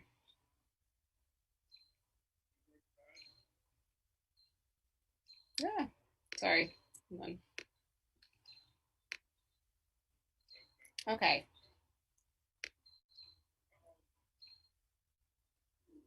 So the board got this presentation prior to the meeting, and we have your questions. Mike's here too to help answer any questions that you might have, in addition to the presentation tonight. So this is a presentation on just ESSER 2. So there's been the CARES Act, there's been ESSER 1, there's been ESSER 2, and there's ESSER 3 that is now being called ARP ESSER, that I'll talk about at the end of this presentation. This is just meeting to talk about ESSER 2. Okay, this is the first two slides are just a reminder of the recovery plan from the Agency of Education. All of our ESSER funding should be dedicated to COVID-related expenses in one of these three categories: social emotional health, mental health and well-being, student engagement, truancy, and academic achievement and success. What you see over on the other side of these columns are the Agency of Education's definition of those things. Okay, not my definitions, but the Agency of Education's definitions of those things. And there's a link in this presentation that you can click on and get to the agency's recovery guidelines that they have sent to us. So just a little overview on ESSER 2 in general. About $990,000 was allocated to MRPS. The full application is due November 15th, 2021. We have already put in an application, and we can make amendments through November 15th. These funds are to be used through 2023 and can be retroactive back through March 2020, should we want to. We don't plan on doing anything retroactively, but we could if we wanted to. This is non-recurring. It's emergency aid dedicated to COVID-related expenses.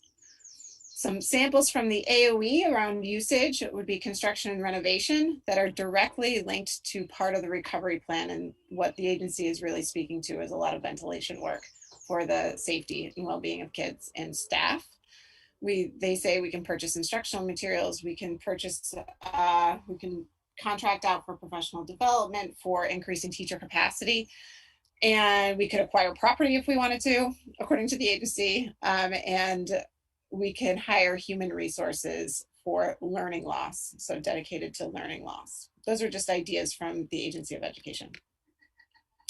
Just a reminder to the board and the community as whole, our 4 pillars, our theory of growth for continuous improvement at MRPS is that if we have effective systems in all 4 of these places, then all kids will learn at high levels because of what we do every day. So you've seen this before. Certainly if you've been on the board for a while, you've seen this before. So they're collective responsibility and collaborative practices, because this job is too hard to do by ourselves. So our teachers work collaboratively together, as well as our administrators. Formalized essential learning, that we are prioritizing our curriculum. So we're guaranteeing and making it viable as to what kids will learn. That there's a timely system to enrich, intervene, and remediate on that formalized essential learning, and that there's high quality instruction in every classroom. So our budget for the last 3 years has been based on these 4 pillars, and much of the ESSER funding is based on these 4 pillars as well. So when talking to the staff and caregivers in MRPS, caregivers were given a survey, staff, and we did a small community forum with caregivers. They also were encouraged to write into me, which many did.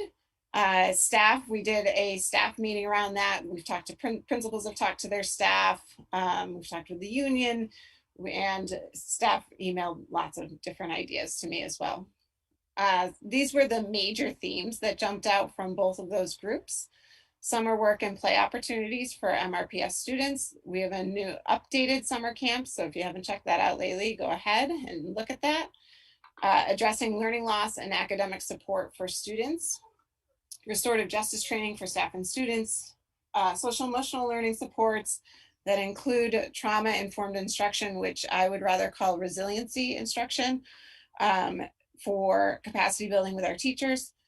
Ventilation work in our older buildings. Outdoor education opportunities across the district came through as a loud and clear theme. Outdoor fields improvement was a loud and clear theme. Student workspaces, particularly at MHS and MSMS. There's a feeling that there's a lack of that from the staff. Mentoring programs, redesigning school spaces, particularly at MSMS and MHS, like the cafeterias. Student travel and place-based learning, put some money in for that. That wouldn't be an allowable expense, but it was a theme coming through. The student travel anyway wouldn't be an allowable expense. And enrichment opportunities for students.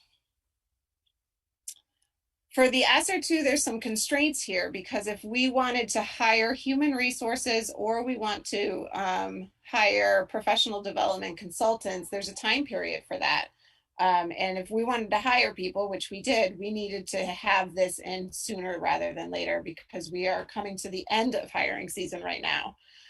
So we had to make some decisions very quickly so that we would know that money would be available for us.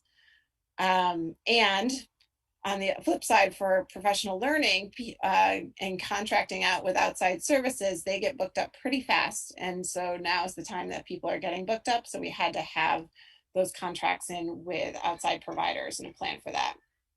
The AOE process in general is clunky for most of these things, not necessarily the whole agency's fault, because they're getting their direction from the federal government.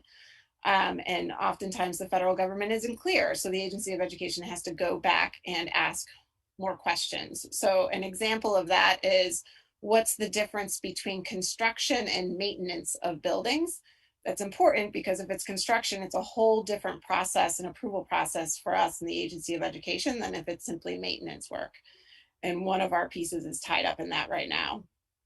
And then construction timelines. We're way past when Andrew would be able to contact construction and contractors, engineers for the spec work, all of that kind of stuff. We are way past that for any kind of summer work whatsoever. So that piece came into play with ESSER2, but it's in high consideration for the ARP ESSER funding. And plus, it's really hard to get contractors right now in the state because there's only so many in every school district in the state. Plus, many of us who've been in our homes for so long, all year and a half, have desired to change our homes. And so the contractors are really booked right now. Also, materials are at a sky high price. So there's a lot of things with construction that's a constraint for ESSER2 in particular. Just some things about data in general around learning. I have that literacy audit findings is a link to the district literacy audit, which is a wealth of information. It was done by a Vermont group that, if we have questions, Mike can answer some of those questions for you, by Ellen Thompson and Mary Grace. It's quite possibly some of the best information and most detailed information we've gotten across our district in literacy. So that's the district literacy audit, that each school got their own literacy audit as well. But the district-wide really spoke to the themes from individual schools as well. So these were the biggies that I pulled out. You can look and see the other ones as well, but there's a need for embedded professional learning to develop the capacity for teachers in literacy instruction. In particular, a common model for teaching literacy, so parents and kids aren't guessing from one classroom to another as to how it's going to go for literacy work. A system of supports for student literacy learning in pre-K through 12 came around loud and clear in terms of formalizing really effective practices. That's something that fits right into our timely system to intervene, remediate, and enrich. Revisit writing instruction. Writing instruction was a major hole from this literacy audit across the district, major hole. And so that was a piece that PLL pointed to us as someplace that really needs some work across the district in terms of students owning their writing, seeing themselves as writers, knowing how to write really well and independently, starting from pre-K on up. And then design a K-12 articulated literacy curriculum in reading and writing, which Mike is working really hard on, and we have a really good plan to get that in place. That's formalized up on our website. People know how to access it. People know what to expect grade by grade. So we're working on all of those things. In terms of math, we don't have quite as in-depth data around our math work. However, we know that we have to continue our embedded professional learning. We're now on we're just finished year 2 with Christian Quartermanch, which is around differentiated math instruction at the K-6 level, which has been fabulously received by our teachers and has consistently changed practice across the board. And we've seen a ton of, we have so much evidence of success from this practice with Christian. And then also the system of intervention for universal skills K through 12. So looking at our screening data across K through 12, we have approximately 20 to 35% not proficient in grade levels according to those screeners, which tells me that we need to have a more robust system of intervention for our universal skill work. And then we also need to think about an equitable distribution of human resources, because some schools had more math support than others. So using all of these pieces, putting them together, for ESSER2, we've put in for social emotional behavior learning supports approximately $240,000 for that. Summer programming is in there, as well as the community liaison position, which we have very few candidates for, no social workers, which is what we have as a requirement. We do have a couple that could possibly work, but they're not social workers. Technology needs, our student Chromebooks have been put through the ringer this year because of so much use in last year. So we need to basically rebuy a student Chromebook for pretty much every student in our district. So we've been working on that. Mike and Grant have done a nice job, so it's not a huge hit, but there is some work that needs to be done in that. We have a ton of student Chromebooks right now at the MHS library. It's pretty impressive. And Vermont Virtual Learning Collaborative, that's what VTVLC is. That's for students who are still wanting a virtual learning environment next school year. We have put into ESSER funds. So, and then professional learning, we had these pieces lined up to be paid for through a different place. And by moving them into ESSER 2, we were able to free up some money for some other things because we knew these pieces would get through the AOE's approval process with ESSER 2. So we put in for the literacy work, writing workshop. It's a 3-year plan through Teachers College Reading and Writing Project out of New York City. It's a group I've worked with incredibly closely in the past. And that group for year 1 is going to be working with K2 and 5-8, the middle level. That's directly as related to the needs from our literacy audit. In math, we're going to continue the work with Teachers Development Group, which is a group out of Portland, Oregon. They've been working with grade 7 through 12. This will be paying for year 2. The first year kind of got messed up, so we didn't have as much strength in year 1 because of the pandemic. So actually, no, this will be year 3, won't it, Mike? That's a typo. No, just 2. Okay. The pandemic messed things up a little bit there because it's a very collaborative model where there's a lot of coaching in classrooms, and it's very much lab design in classrooms with teachers. And so because we couldn't do that and there was no travel, that made it difficult this year. So we're going to ramp that up again next year. And then there's money in ESSER 2 for board and district visioning work for the future, particularly facilitating the conversation around what we'll do with our 4 buildings in the future and what our vision is for that piece.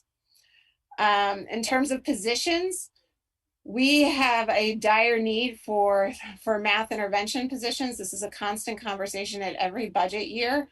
MHS had no interventionists for many years. And so this year we're able to put an interventionist into Title I funding for MHS. We had 0.5s, but we never could hire them because they were so little. So we've put a literacy intervention into our Title I funding, which is another federal grant source. And we've hired an interventionist for MHS for math, which one of our goals is that all of our graduates will have any choice available to them when they graduate. And our data is suggesting that they don't with math. So that we need to really target that algebra 1 and 2 so kids can be successful and proficient in algebra 1 and 2. So that they can reach higher levels of math and access what are the requirements are for 4-year school. And then in addition, there was a desire and a need for more instructional coaching from our administration. We have 2 people who currently serve as math interventionists on our staff who are phenomenal. And so the plan would be to move them into a coaching position, one K through 6 and the other 7 through 12 over the next couple of years. And so therefore we need the intervention, we need somebody to fill the intervention role. We're also thinking about these positions as moving into some other funding sources slowly across 5 years so that we can keep them over time. And then finally, facilities. We have, this is a picture of one computer. It runs on Microsoft 7. It is the only computer that houses the program for the heat and air controls at MHS. And if that goes down, we will no longer have heat or air at MHS. And our guy, Tom Allen, has to override the system in order to make any changes whatsoever. So there needs to be significant ventilation work at MHS. And I put a picture there just so you could see that white keyboard and, you know, like the fact that nobody runs Windows 7 anymore. I don't think we could even fix it if we wanted to when it broke. So we need some work on our direct digital controls at MHS. We had already budgeted 100K of this in fund balance. If you're on the finance committee, you've heard of this before. So this 135 is to get it all done. So we were going to do it over a couple of years. This enables us to do it all at one shot so we don't freeze over the next winter or have very hot classrooms or offices over the next winter, which tends to happen. So those are the decisions for ESSER 2. For future planning, the ARP ESSER or ESSER 3, the AOE is still very much in the process of understanding the federal guidelines. A major piece of the federal guidelines for ARP ESSER is community consultation. I had a good meeting with Amanda and Anna the other day to talk about what that might look like. And Anna being our communication specialist is starting to put a plan together so that we can figure out what that community consultation will look like based on what the federal guidelines are. We also, for ARP ESSER, know that 20% of our allotment, which is about 2.2 million, is mandated to be devoted to learning loss due to COVID-19. So part of the plan is to move those intervention positions over into ARP ESSER, which allows us to have more time in getting that into our local budget. And it also will satisfy some of that 20% requirement. In terms of professional learnings and system development that was already planned for our funding sources, for different funding sources for either local or Title II, which is another federal dollar amount, we had already planned for restorative practices work. We've already signed our contract with the Core Collaborative, which is linked there to talk about belonging, dignity, and inclusion. We already work with Joelle Van Lent, and we pay for that through Medicaid dollars. Joelle is a psychologist, very well-known psychologist in Vermont. She just actually did a thing for the caregivers group this week, I believe, around resilience and trauma.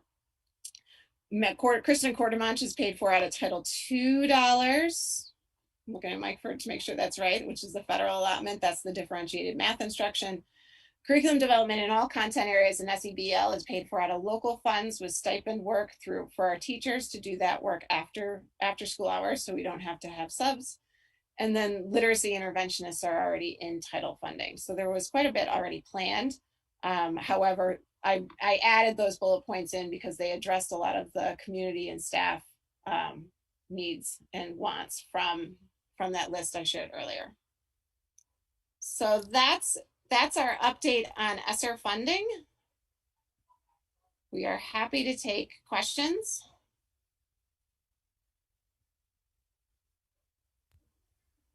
Great, let's do, I want to not go too late. Let's do about 10 minutes of questions and we can move on to the next couple of topics. Jill? Yeah, just real quick, there are some acronyms or phrases in there that I'm not sure everybody knows, and I'm not sure, thinking I'm an education policy geek, like SEBL and then universal skills.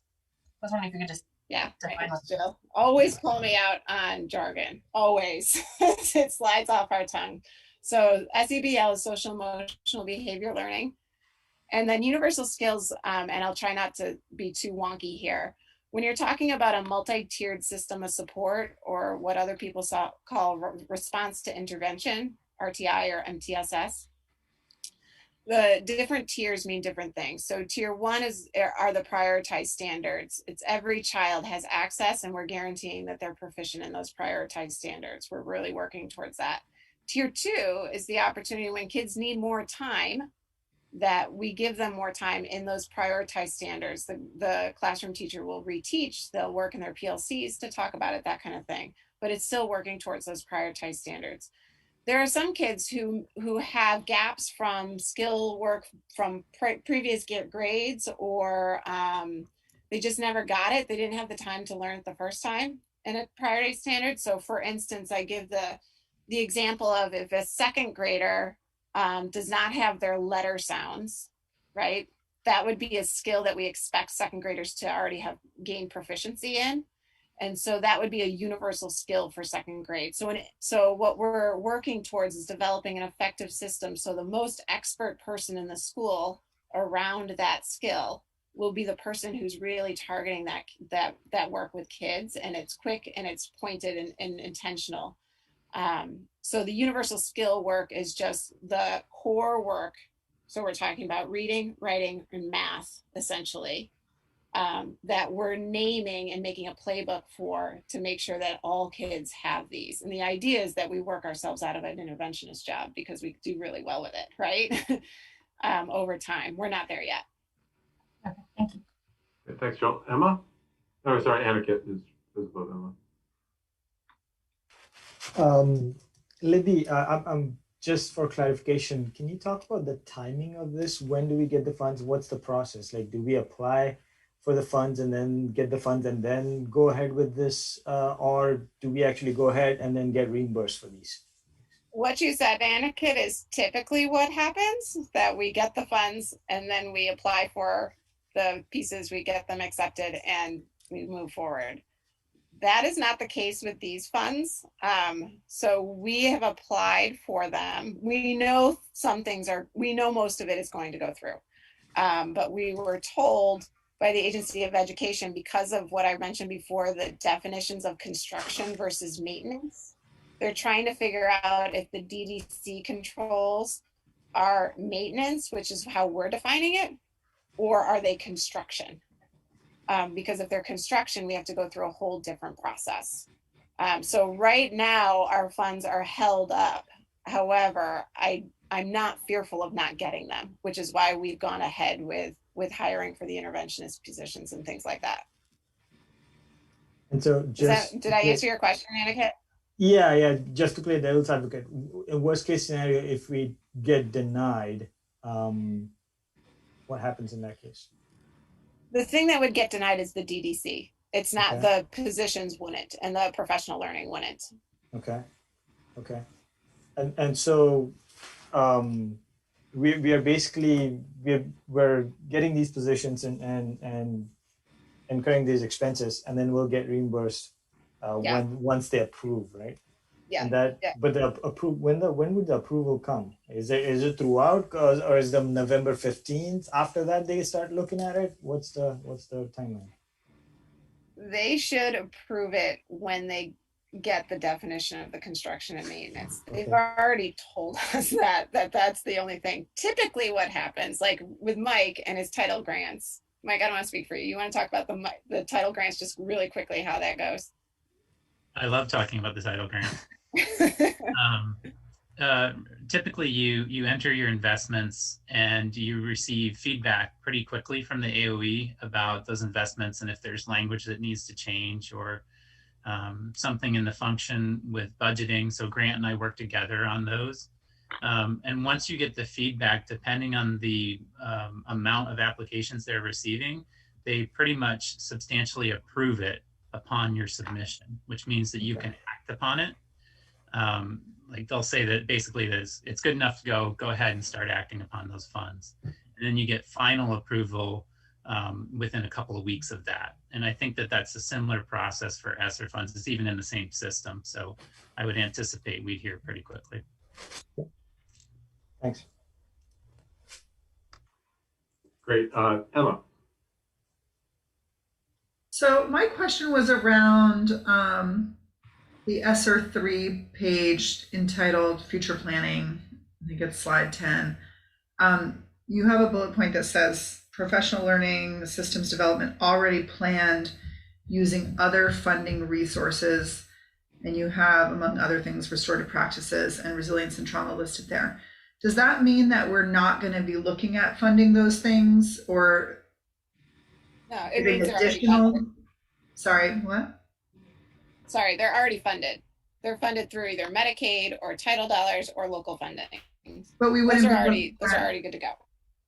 Well, good to go meaning like we're not going to be looking at putting more emphasis on that and spending more money for, like, for example, restorative practices was a huge theme in the School Safety Police Relations Committee, and it was one of our recommendations to bolster up some of that training and maybe speed it up and put more funding towards it.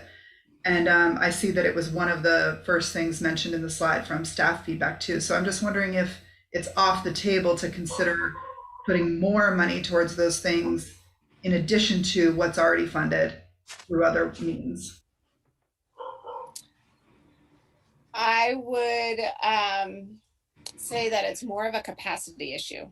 We have the capacity to do so many things. So should the board want us to do more of something, then you're going to have to tell us what we do less of.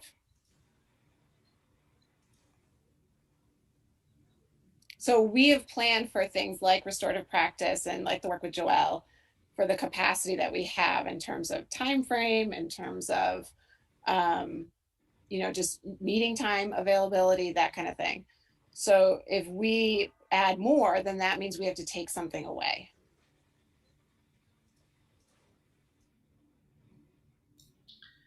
Okay. And then, well, I don't feel like I'm totally satisfied with that answer, but we can table it for another time. I know we're trying to finish, but is there a deadline for the SR3? Like, what is the timeline for that?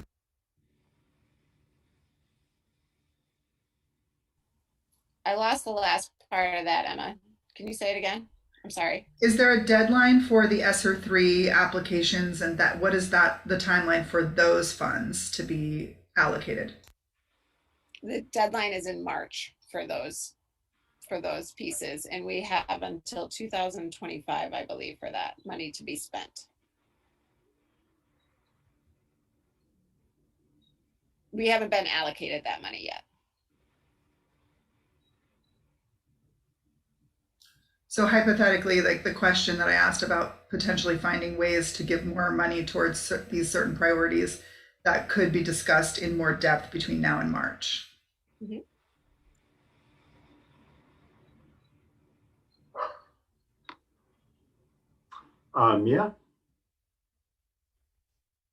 Yeah, I don't know how to go about this, given that I know we're trying to do this in a limited period of time, but the questions that I emailed ahead of time, and I saw that Amanda followed up with some questions of her own, I don't feel like have been addressed yet. And so I don't know if that's something that's worth carrying over to the next board meeting, or it would be possible to address them tonight. I think you just need to ask them out loud because the community doesn't know what you've asked. Okay, well, then maybe I should just look to Jim. I mean, I sent a handful of them, go ahead and ask them. Go ahead and ask them. I think they can be answered pretty succinctly, and if it requires a deeper conversation. Okay. So I'm curious to know a little bit more about how the community and staff input informed your thinking. Like, for example, was there anything that you intended to be part of this plan at the beginning that isn't any longer when you have come to the final decisions, or the opposite?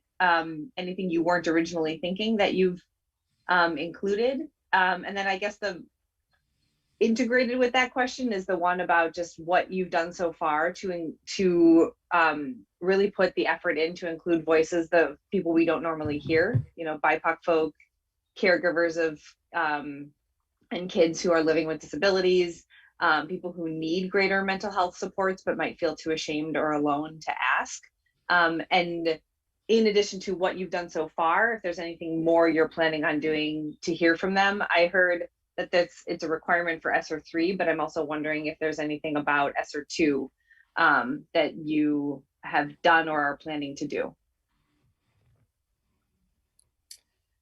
So I'm happy to answer some of those questions. Before I do, I think one question that needs some clarity for the administrative side of things is, what is the entire board's perspective or expectation regarding the percentage of influence different groups have on these decisions? So people within the system who live within it every day sometimes have a very different view of what's needed compared to those outside of the system looking in. So if you were to give the board, if you were to give each kind of a percent out of 100, what would that be? You're breaking up a little. Okay, that wasn't just me. Okay, I lost Libby too. Yeah, I think you're asking if we were to put a percent on. I'm not quite sure what would the percent be. A percentage on, just to give it a shorthand, folks who've been pushed to the margins, their experience or input, I guess, weighting it within all of the other considerations. That's what I heard Libby asking. Sorry. Sorry, quick run closer to the modem. I almost got through the whole meeting. Yeah, so when we're going out to get community input on pieces like ESSER2, where there's no federal requirement for that type of thing. So the question would be, what's the board's expectation regarding the percentage of influence different groups have on those types of decisions? Because people within the system who live within the system every day have very different views sometimes of people outside of the system. And so if you were to give each group, a percentage, what might that be?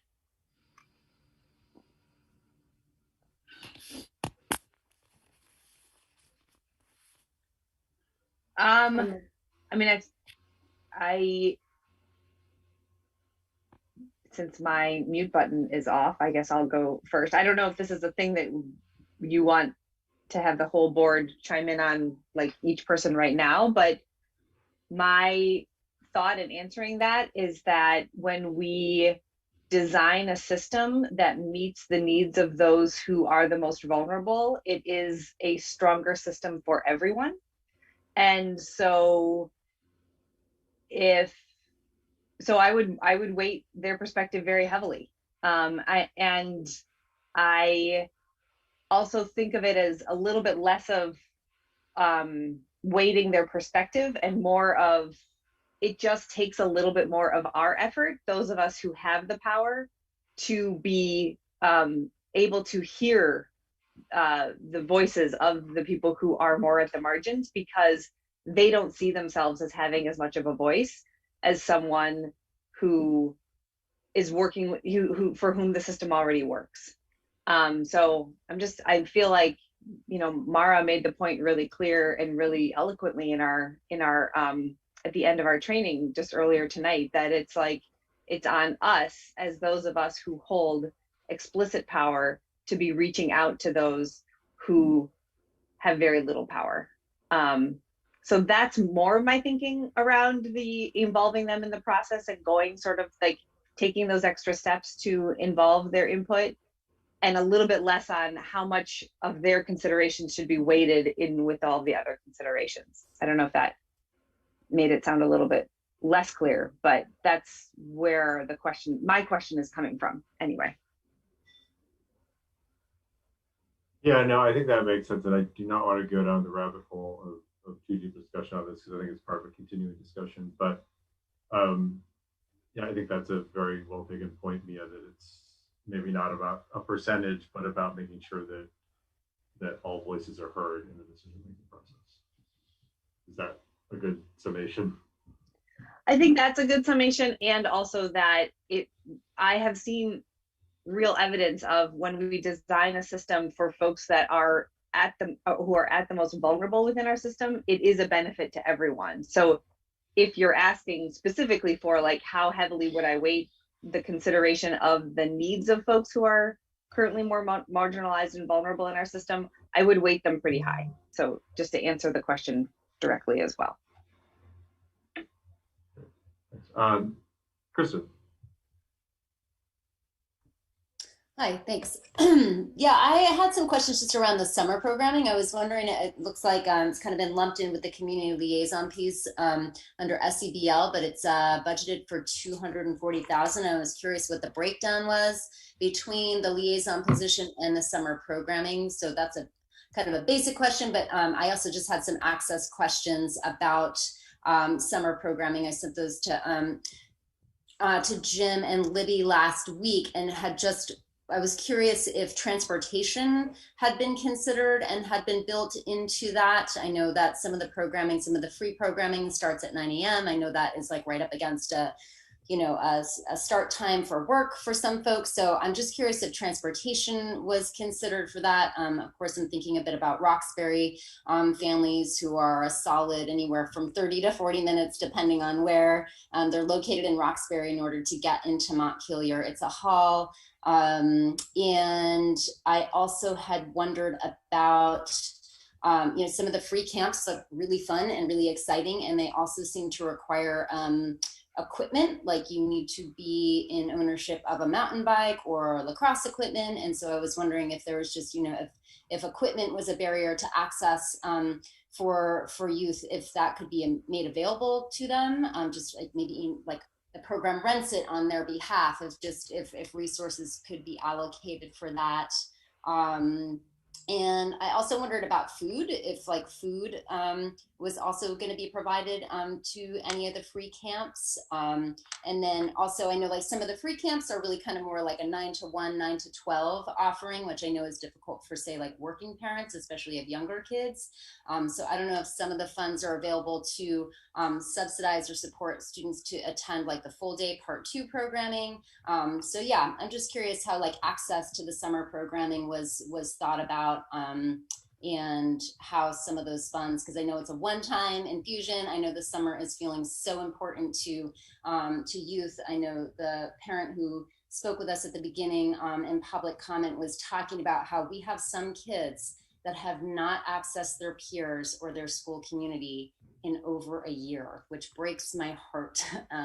Working with a bunch of those kids in the district where I work, I know that is very real and very true. And so I'm just curious how, yeah, that group was thought about, and just trying to increase access and get these folks to tap into some of the great programming that's being planned for this summer.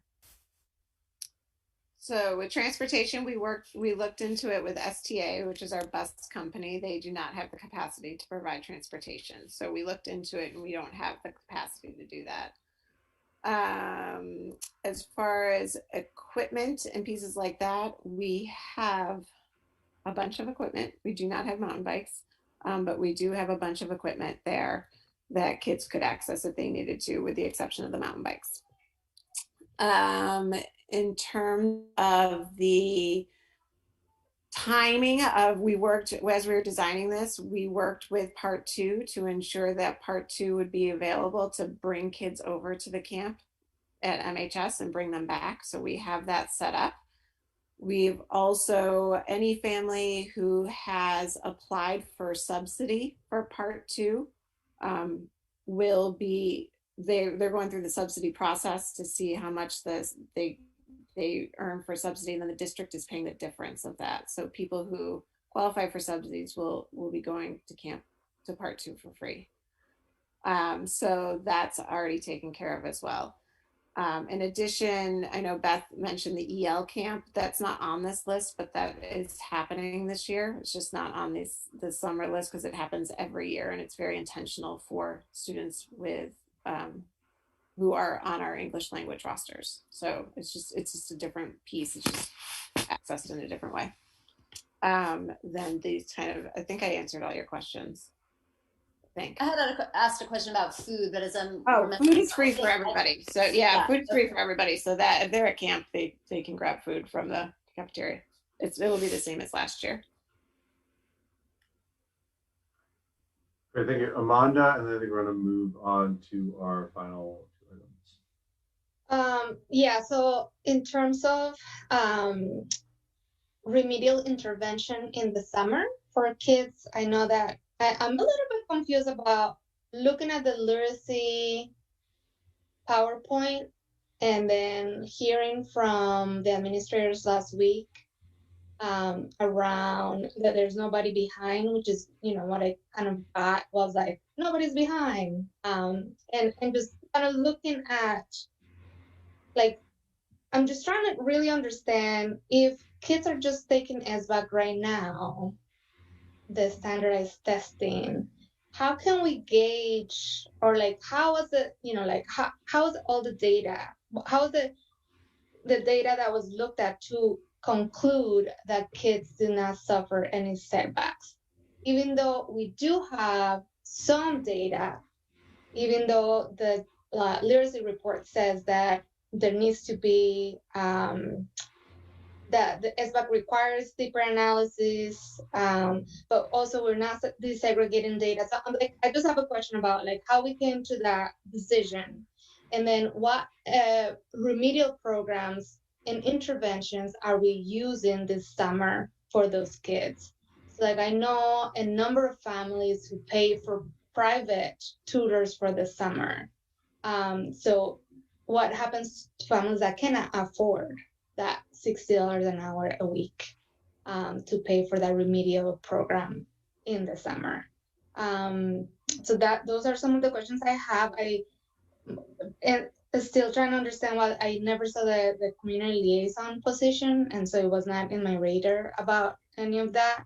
I have a question regarding mental health support systems and how that's included in the SDBL plan. I have a question around contractors and if there was ever an RFP for some of the services, or if they're just like, here's who we know and that's who we want to hire. And are those contractors that are hired, are they proven to show innovative ways and cultural competency to include kids with disabilities, kids from different marginalized communities? I have a lot. Is this a done deal? Is this something that you decided? How was like the democratic process with the teachers that really gave input? And can we see that, you know, what that looked like? And then I have so many things because so it just feels like it just was thrown, and then decisions have been made, and then there was not so much of a collective practice or process that we were included in, and that I just had a question around how that worked. Let me see if I had more. I'm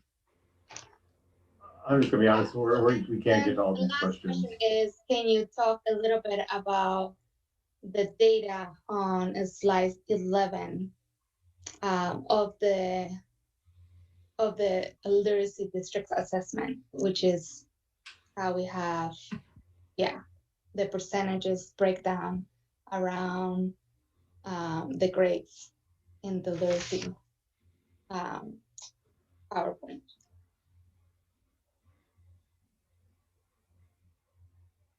Yeah, I just want to acknowledge that those were all good questions. It was a lot, and we did not have time to delve into all or even a sliver of them. So, Lydia, why don't you try to do the best to sum up what you can, and then let's move on.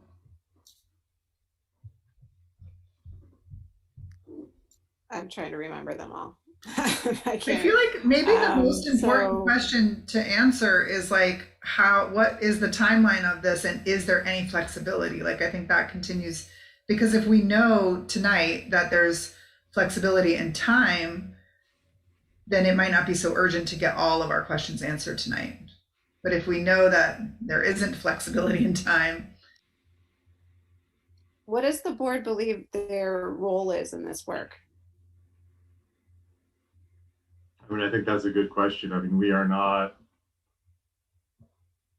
you know, I think we have an advisory role, and I think certainly a being consulted role, but it's technically not our decision to make. Isn't a budget our role though? Budget and money, isn't that part of how we spend our money and how we're accountable to the goals and to the population that we serve? We approve, you know, the overall budget, but we don't operationally control the budget or operationally control grants. It's developed by the administration. Yeah.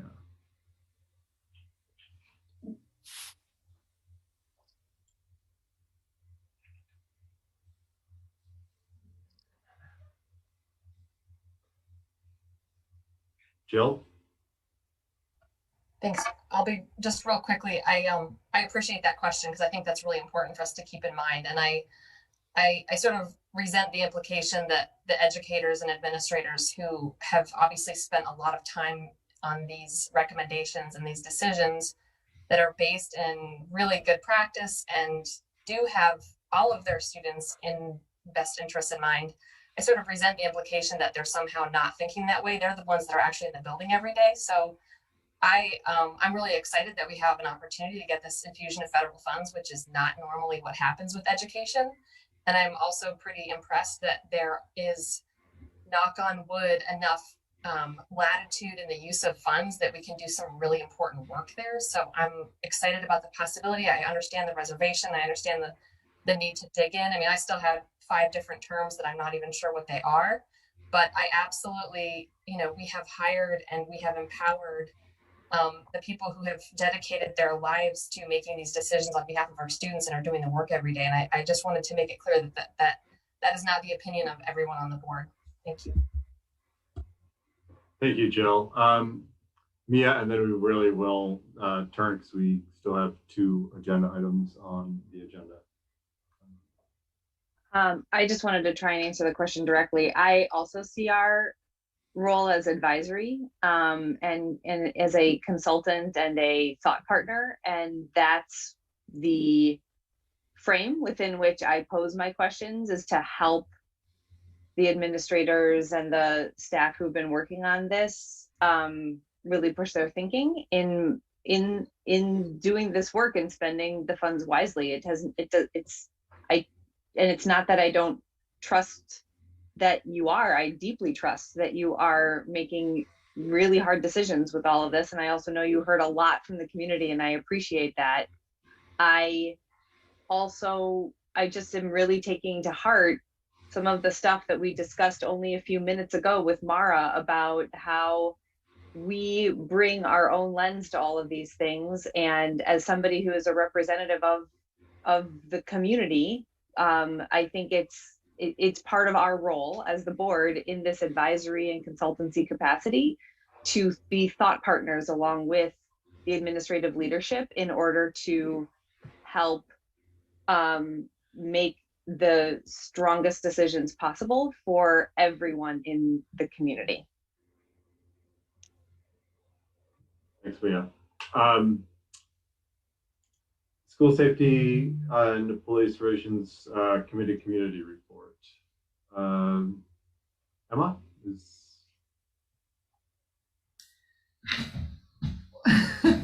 Okay, I just I see that Amanda has her hand up, and I just feel like.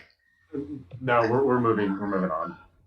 We need to wrap up. It's 8:50, and we can have the discussion later, but we need to clip along. So to be clear, there will be time for further discussion. Yeah, we can certainly discuss it on the second. We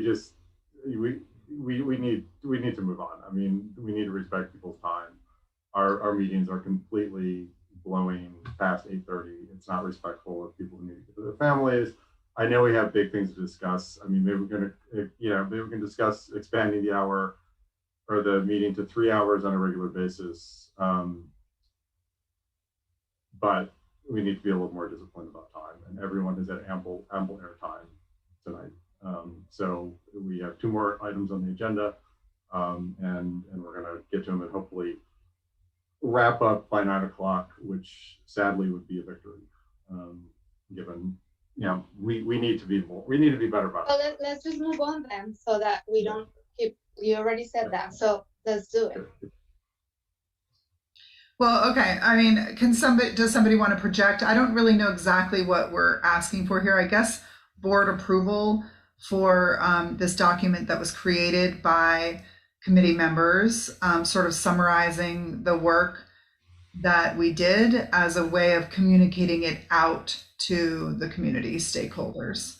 So I'm not sure exactly, what our intention is. I know that there was the potential to put it in a newspaper. There's potential to put it on district website or social media accounts. But it's just a way for our committee, the School Safety and Police Relations Committee, to communicate out the work of our committee. So I don't know if anyone has the ability to share that document. I mean, it was in the board packet, but just for the sake of Orca and the public who are on the call. If you have it, Emma or Mia, you can pull it up right now. You can. Sure. Okay. You should be able to share your screen. Yeah, I'm going to have to navigate to it. It's in the board packet. I've got it, Emma. Okay. Thanks. Let me try.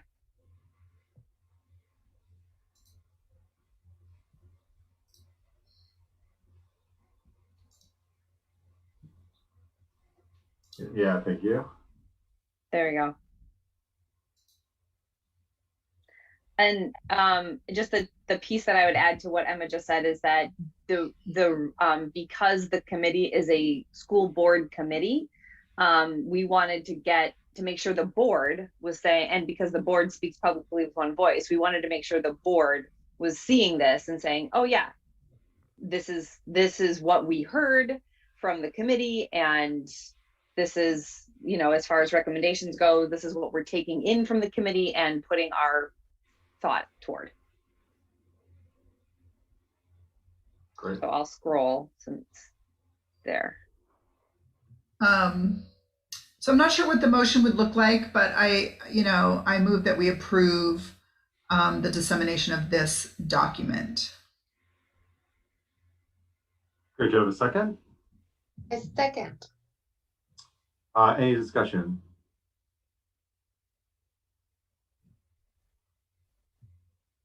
Perfect. Yeah, no, thanks. You guys did a great job putting this together. Really sums it up well. Let's move to a vote. Aniket? Aye. Jill? Aye. Kristen? Aye. Amanda? Aye. Nia? Aye. Emma? Aye. And with the share screen, I don't know if I'm missing anyone. I know Jerry dropped off and Andrew isn't here. I think I got everyone. And everybody should listen to the In the Schools podcast, no matter what, but definitely episode 6, because 3 members of the committee are on it, and they did a beautiful job. And thank you, Libby, for your thoughtful questions of them. It was awesome. Great. Now, and thanks for doing that. It's a great suggestion. Yeah, the podcast is awesome, and it's binge worthy. I think that's a bit of an exaggeration.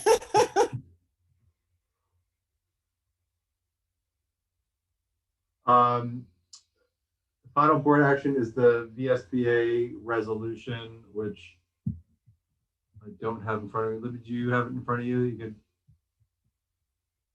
pop up on the screen.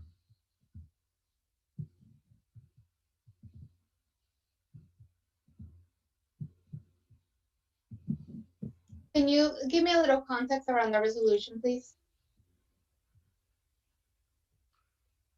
Yeah, let me recall it up. You might find it quicker than I can, Jim. So every year the VSBA, the school board is, oh, there you go. Thanks, Jill. The School Board Association asks school boards for what they call resolutions to support. So it's for legislation. Sometimes it's kind of just the piece of where school boards want the VSBA to go, basically. This is based from G.D. Collins School Board in Rutland. I'm not positive exactly which district that it is called, but it's in Rutland. And it's coming out of the idea that there is a lot of people in the legislature who are allowing public and federal dollars to go towards private schools who do not have the same acceptance criteria as public schools, who do not have the same equitable belief systems as public schools, and they're getting public dollars to spend, is what basically this one is behind. So it was sent to all superintendents through Gene Collins, who's a superintendent in Rutland, and to see if school boards would support this resolution.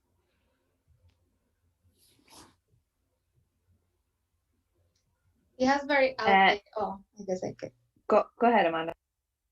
He has very outdated language. The term handicap hasn't been used for a long time, and it has been changed in the federal laws too. So I cannot. They need to change that to basis of disability. They need to add a few more if I'm gonna say yay, because and so what, and then the question that I have is this like against the independent schools, or because what I'm reading right now is an approval process for public and independent schools, right? I mean, my understanding is that it's making sure that,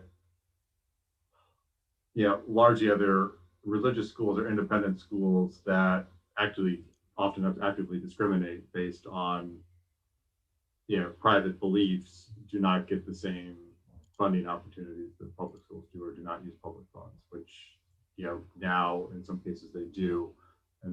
And that was certainly, I think, made easier under the previous federal administration. So for instance, a Catholic or, evangelical school that discriminates against same-sex couples. Yeah, and that's a conversation in the State House right now with lawyers and all kinds of people that are trying to figure out if they can actually do that. So I can't seem to raise my, now that I'm sharing my screen, I've lost my powers, but I think this is getting a new sense of urgency, because there was a recent court decision that actually supported some private schools getting public dollars, even though they were clearly in their bylaws and on their webpage discriminatory against trans students and same-sex parents, and it was really pretty blatant, and yet they were allowed to use public dollars and they could discriminate against students for that. I agree with Amanda that there's some big gaps in this. It is a little exclusionary and outdated as far as that particular sentence. I'm sure maybe they're using a national template.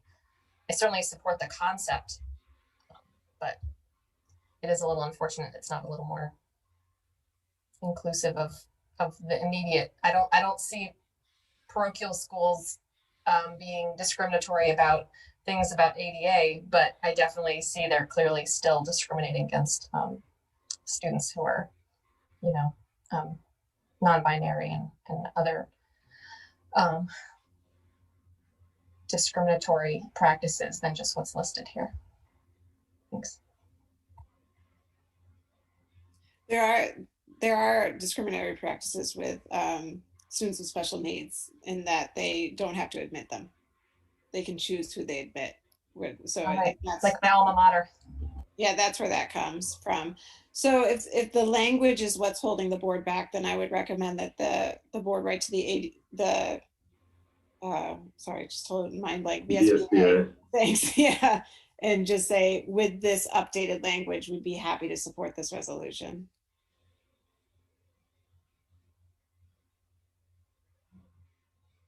As far as see people have their hands up. Yeah, I was just gonna say, Emma? you might not see Aniket, Emma, and I have. Yeah, I think this also falls under the category for me that Kristen was talking about when we were talking about rubbing up against our comfort levels. I don't feel like I'm educated enough to vote in support of this tonight. I mean, I definitely want the fabric of public education to remain really strong in this state. And I've seen and done a lot of reading and learning about how that is being degraded in other states due to charter schools and private schools. So I'm interested in it, but I'd like to learn more. And I wonder if VSBA also could potentially, take some time to present to us. You can definitely ask them. But I would agree with Libby that I think maybe like table it for tonight and revisit it. Yeah. I was just curious, like, what the process is from here. I'm guessing that the VSBA has sent this to, or Libby, I think you just said a superintendent sent this to all superintendents, asking for every school board to vote on it. Is it that the VSBA will requires like a certain percentage of school boards to vote on it before they adopt it? And then if they adopt it, what do they do with it? They just send it to the legislature? Maybe if anybody knows, maybe this is something we would find out from a presentation from them. What is the process and what are we hoping to achieve? I'm guessing influence the legislators, but maybe there's more to it than that. Do you all get the emails from VSBA? Yes. You get those? Yes. So, okay, good. Just making sure that you did. And then we didn't miss anything there. So a couple, I want to say I saw it a couple months back, but I can't put my finger on the exact date I saw it. You got an email from them that said we are taking resolutions from school boards, right? Yep. So that comes every year. And school boards can write these resolutions. You could write your own resolution. And basically what it, and yes, I believe there's some sort of voting mechanism. How, not being on a school board, though, I don't know exactly when that happens. I think it happens at the VSBA board meeting. And so, so there is some sort of voting action, and the resolutions that pass, I'm not sure how, I'm sorry, they would be, they're the ones that the VSBA takes the time to lobby the legislature with, to make like it's basically you're giving direction to the VSBA in certain areas as local school boards. And so sometimes they get put in this way where there's one that a board feels very strongly about, and so they want it spread to the school boards across the state before that vote happens, right, at the VSBA board level, to get more support behind it. Does that make sense? That's my understanding of the process. Yep. Recognizing that's very generalized. Yeah. Okay. That is helpful. Agate. So, Libby, thanks for explaining. So the first part, the last couple of paragraphs or the sentences, the first part is clear to me. The second part, is there a school approval process? Or are they talking about the funding approval process, or is this new schools being approved? I'm not quite clear about the last sentence. It says the Moribund School approval process. Yeah, the State Agency of Education does have to approve both, I mean, public schools certainly, but they have to approve, they have to be approved and accredited in some way by the Agency of Education. I mean, they don't have to be, but in order to get any kind of state funding, they have to be, yeah. And is that approval process like annual approval process, or do you get approved once and that's it? I bet it has like a 5-year cycle. There's some sort of a review process, and now I'm really reaching back into my AOE days. But yeah, there's like 1 or 2 people at the Agency of Education who regularly review these and re-up their accreditation. But it's very, I would say it's pretty cursory and format. So the last sentence, sorry, go ahead. Yes, yeah, I think that I'm guessing that's what they're trying to get at there. That there's some sort of a new standard for that approval process that assures this kind of accountability. And yeah, okay.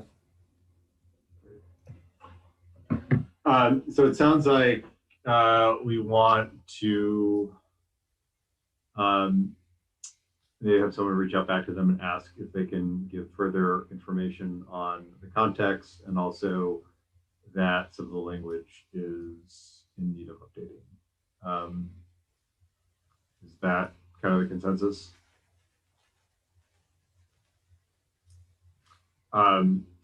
Does anyone want to take that on?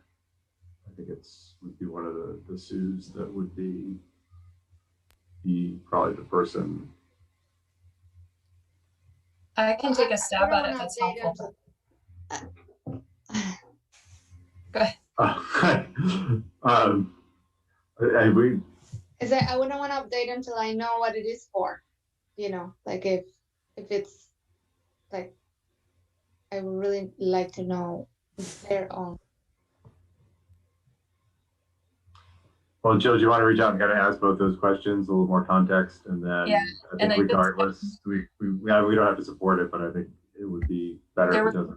Just the auditor's office apparently released a report like a month or so back at the end of March on this exact topic as well. So I think what they're getting at is this has some momentum between the court case and the auditor's office report about how public tuition dollars are spent. But I'm happy to take a stab at that and I guess send it to you, Jim. Yeah, it'd be great, and then I can just forward it along to VSBA. And then, depending on what we hear, we can either move forward with it or not. All right, excellent. Let's have a motion to adjourn. So moved. A second? Second. Aniket? Aye. Mia? Aye. Jill? Aye. Kristen? Aye. Amanda? Aye. Emma? I just want to quickly say before I vote aye that I don't think anyone was, I didn't share Jill's sentiment that people were inferring that they didn't trust the administration or Libby or any of the staff to make decisions about ESSER funding. I just think, it's such an imperative, giant, influx of money into our district that it feels really critical and important. And it also, by necessity, has to be rushed. So it's definitely rubbing up against my own comfort levels. And I think it's rubbing against others. And I do think that the agenda would have been probably better planned if that were the only thing on tonight's agenda, because I think it's only natural for a lot of us to have questions about that. But there was, I don't mean any disrespect to Libby or any of the admin team in the questions that I posed tonight. So with that, aye. Lost track of the vote. Kristen, have you voted? Mia? Aye. I think we're at a majority, so let's just I think we did it. wrap up. Okay. Thanks, everyone. Have a good night. Good night, everybody. Bye. Bye.